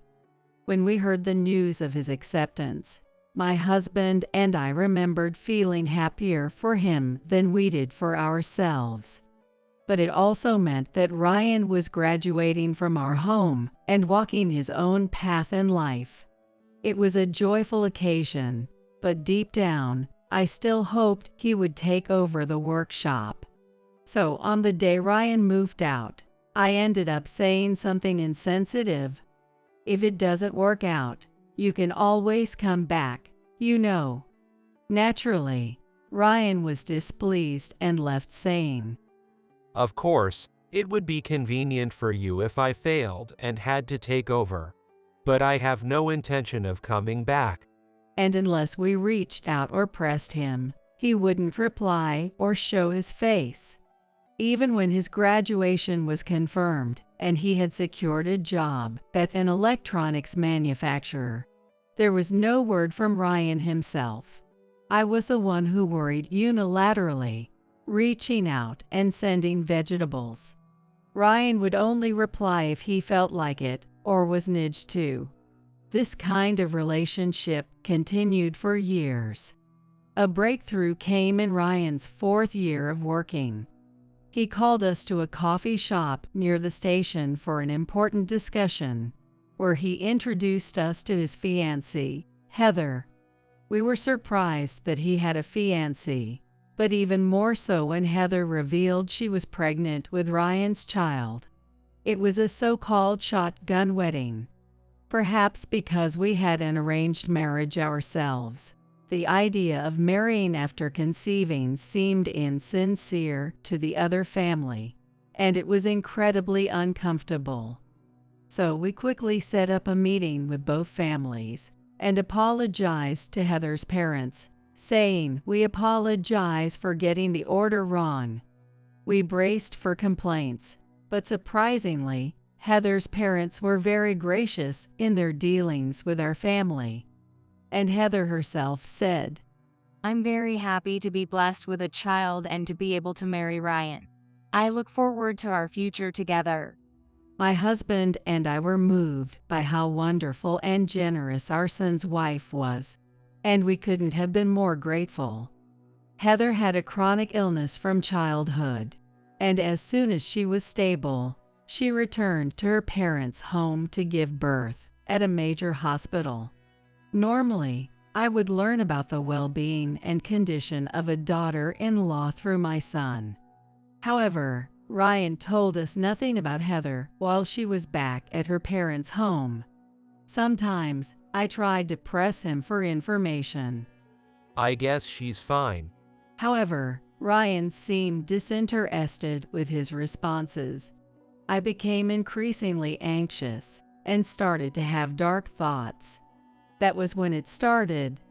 From a certain time, we began to receive letters regularly. The sender was Heather. Kindly, Heather sent us ultrasound photos and updates from her checkups. Heather, unlike my son, who, like a high school teenager in adolescence, constantly nags at her parents, was exceptionally generous and mature. Thanks to my exchanges with Heather, I was able to focus more on my love for the soon-to-arrive grandchild than my grievances with Ryan. And so our grandson David, who looked just like Heather with her gentle smile and inherited Ryan's intense curiosity, grew up healthily. After getting married, Ryan and Heather's new home was a newly built apartment about 4 stations away by train from our town. Since Heather's parents lived far away, I started going to their apartment to help with household chores and child care when needed. I wonder if this is what it's like to have a daughter. I mused during my peaceful and enjoyable times with Heather.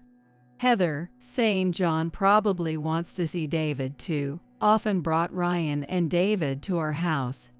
Officially, it was to visit with the grandchild, but I quickly realized the true purpose was to increase Ryan's involvement with us.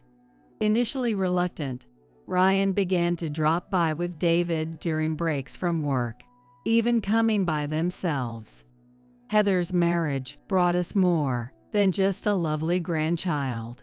It gave my husband and me a sense of hope and light. But when David was just over 2 years old, Heather suddenly passed away. We were all shaken by the sudden parting, David included. Amidst this, only Ryan remained remarkably calm.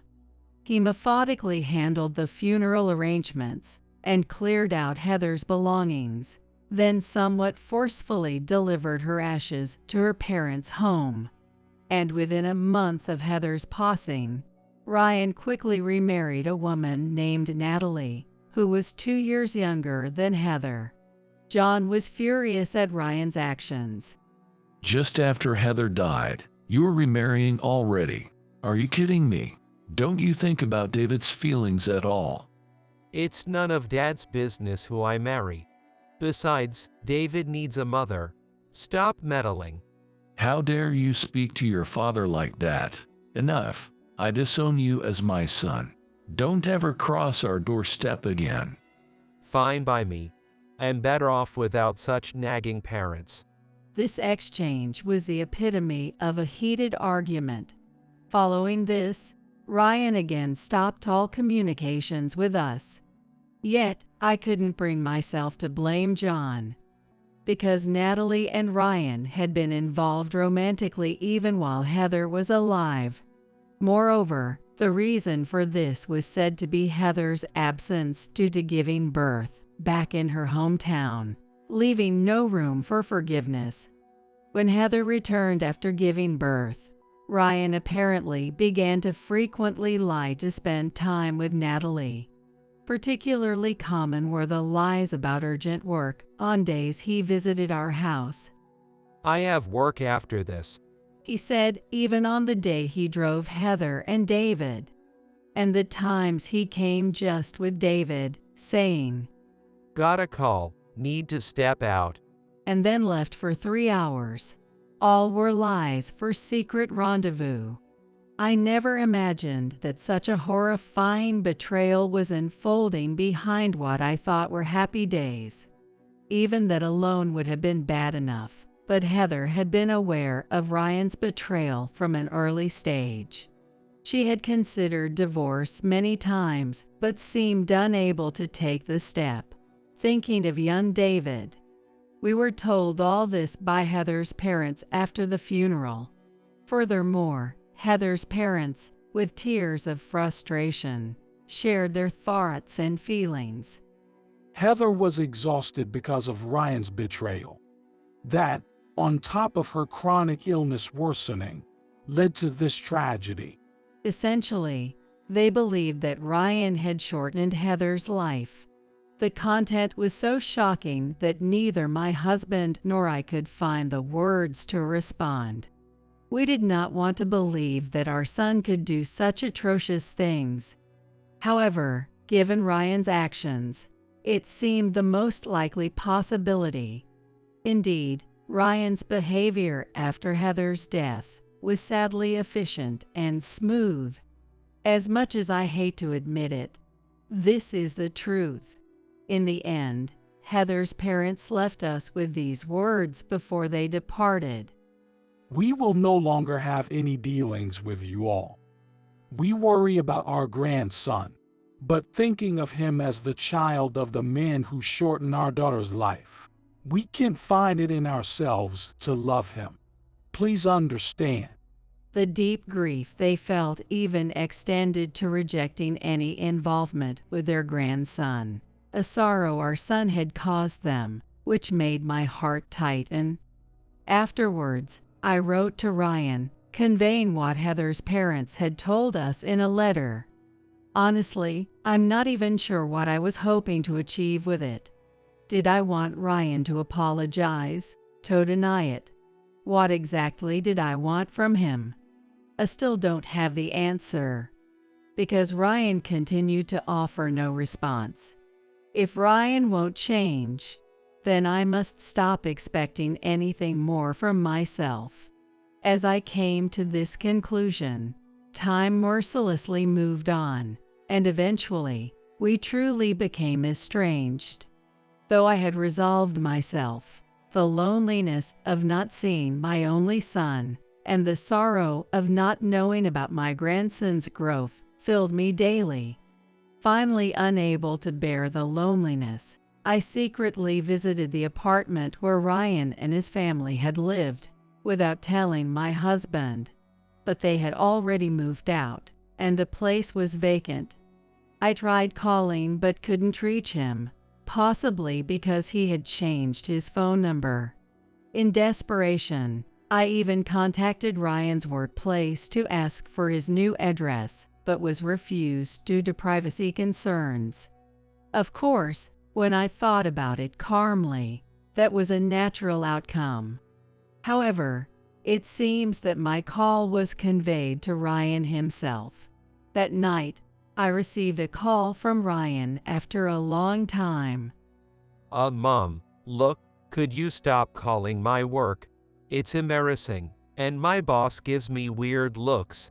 I'm sorry. I was just worried because you moved and changed your number without saying anything. How is David doing? David, well, he's fine. If you're so worried about your grandson, maybe you could send a little money. Send money. Are you short on cash? Is that why you moved? It's not that I'm struggling for money, but after what Dad said, and being accused by you of being cruel, it really hurt, you know. If you want to reconcile, show me some sincerity. While his reasoning didn't sit right with me, I ultimately decided to send money for David's sake. No matter how strained the mood, worrying about one's children and grandchildren is just what parents do. At that point, I just wanted any connection, however small. I did as Ryan asked, and began depositing a fixed amount into the specified account every month. Not that it led Ryan to thank me or come visit. When I did get a call from Ryan, it was usually to say things like, "The deposit hasn't come through yet," or "I had some unexpected expenses, and it's stuff, so could you send a bit more money?" Each time such calls came, I would relay to Ryan, "Is David doing okay? Can't he come to the phone? Even a photo would be fine. Please send one next time." Ryan would casually dismiss my requests with a nonchalant yeah each time. On the other hand, my husband wouldn't listen when I told him about the calls with Ryan. I'm not getting involved at all. The money and the calls, you're handling them on your own. And just like before, he silently immerses himself in his work. But inside, I knew he longed to see our grandson even more than I did. Frequently, I caught him sighing sadly while looking at a drawing David had made for us. How long should we keep up this distorted family relationship? But if I stop sending money, we might really lose contact altogether. Caught in a situation where I could neither move forward nor back, I agonized daily. It was a chilly night. Just as I heard the sound of a car door opening and closing near our house, it sped away. With the depopulation of our town, any car stopping was almost certainly a delivery driver. But it was strange for it to drive away so quickly. As I pondered this, I heard a weak knocking at the front door. I'll check it out, my husband said, taking the self-defense bat and heading to the front door. I watched quietly from the end of the hallway. What if it's someone strange? The unnatural situation spurred one bad fantasy after another in my mind. Soon, it seemed my husband had reached the front door.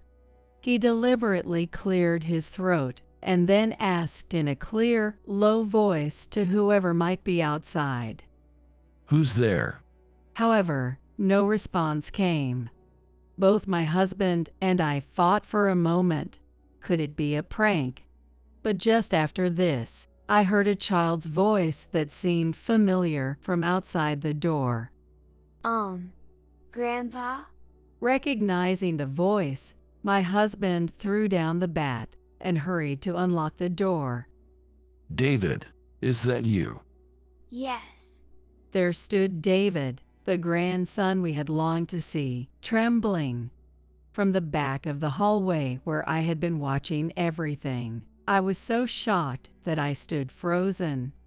Then my husband, with a firm tone, directed me. Hey, get a blanket and some hot milk. Snapped back to reality by his voice, I quickly prepared what he asked for. Then I draped a blanket over David in the living room and offered him a cup of hot milk. I hadn't noticed in the dim entryway, but David's clothes were tattered and worn, and they didn't even fit properly. Moreover, it seemed like he hadn't taken a shower in a long time. A distinct foul smell lingered in the air, a constant presence.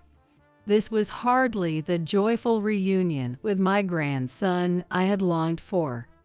David, what happened? I asked David hesitantly. He began to share his story bit by bit. In summary, this is what he said.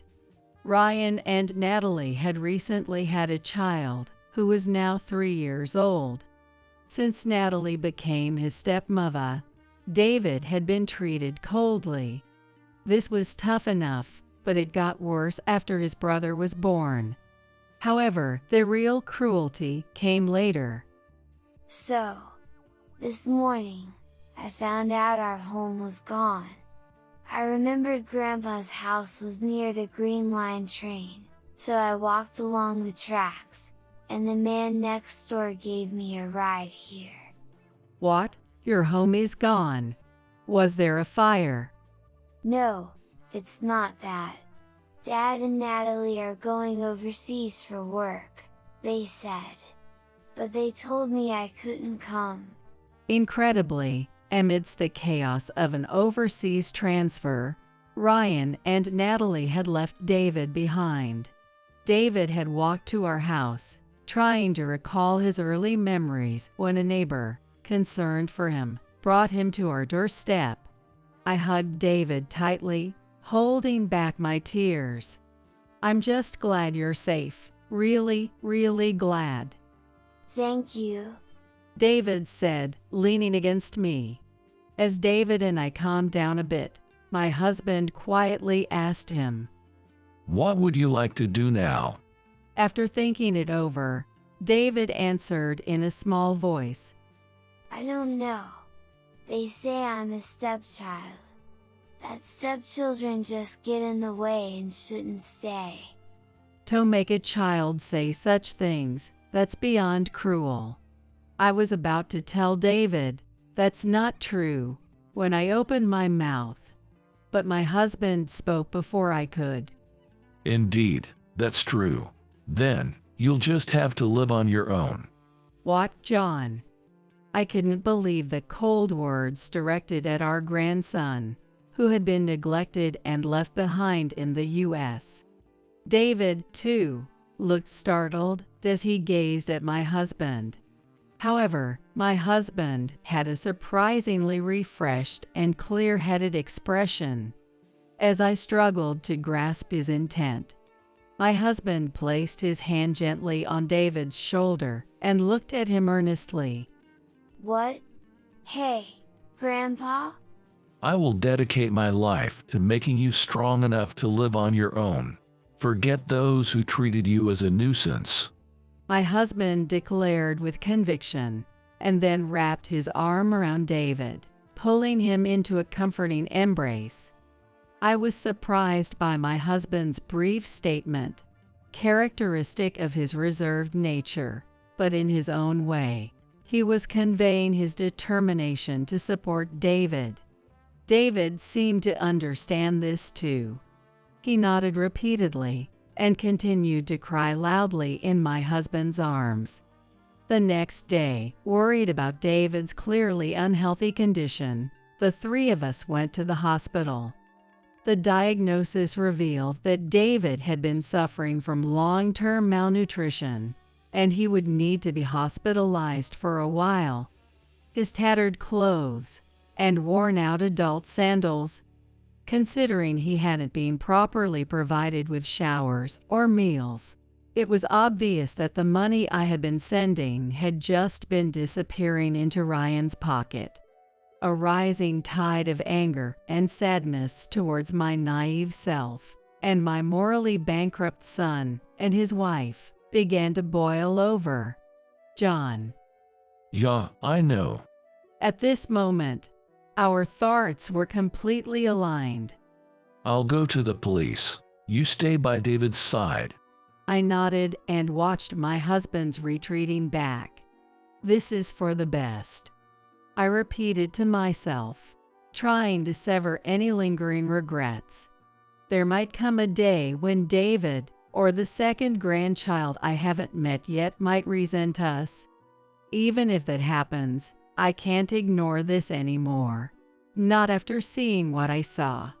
Taking a deep breath, I went to the nurse's station to ask about buying clothes for my grandson, but I don't know his size.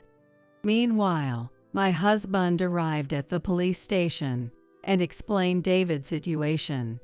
He was immediately taken to a private room for a detailed interview. By the end of the day, Ryan and Natalie were suspected of neglect of a guardian's duty. Ryan's boss, upon receiving contact from the police, quickly canceled their overseas transfer and instructed them to return home. We didn't do any such thing.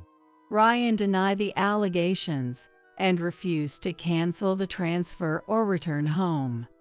If you're innocent, prove it, but first, come back. Eventually, persuaded, he reluctantly returned. Upon appearing at the police station, Ryan and Natalie consistently denied the allegations. Natalie even made confusing statements. David hates me. He said, I'd rather live with Grandma and Grandpa than go abroad. So he left. We had no choice. The very idea of moving abroad and leaving a 5-year-old child behind is inconceivable. I was utterly dumbfounded that they couldn't see this. The police then pressed them about the numerous bruises found on David's body. The reason my husband and I decided to go to the police was precisely because of these bruises. Leaving a child behind is never acceptable, but we didn't want to make criminals of our family members. If David hadn't had those bruises, we might have just suffered in silence. Especially me, I've been too soft on Ryan, possibly keeping everything about the money and David's situation to myself. But the shock of seeing David's bruises was enough to dispel any leniency. We can't overlook this anymore. They need to fully understand the gravity of their actions. That was our firm belief. According to the hospital's medical report, such bruises could only have been caused by repeated trauma over a long period. This repeated over a long period aspect was proof that it wasn't accidental. Naturally, both of them denied this as well. I didn't do anything. Natalie was the one taking care of him. It's her fault. Ryan becomes violent when he's irritated. I was actually the one trying to stop him. It's all Ryan's fault. The blame shifting between Ryan and Natalie continued for a while, but eventually, both were found guilty and sentenced to prison. I never got to meet our second grandchild, who is now 3 years old and living with Natalie's parents. Afterward, we officially adopted David as our son, and he became part of our new family. Seeing my husband, who had always been a workaholic, take time off to play with David reminded me painfully of Ryan years ago. Yet, every time I saw David's joyful smile, I felt reassured that we made the right decision. As he grew stronger, David often helped around the house and the workshop. Both my husband and I always thanked him and reminded him, but don't feel you have to take over the workshop. We had sworn never to impose our expectations unilaterally again. Over 15 years have passed since then. David decided on his own to become a traditional craftsman and is now learning as my husband's foremost apprentice. His crafts are so exquisite that they have been featured in local magazines. I'm going to inherit this workshop in the future and give Grandma and Grandpa a break, David said, beaming with pride. I feel an indescribable happiness every day, grateful for David's healthy growth and his kindness toward us.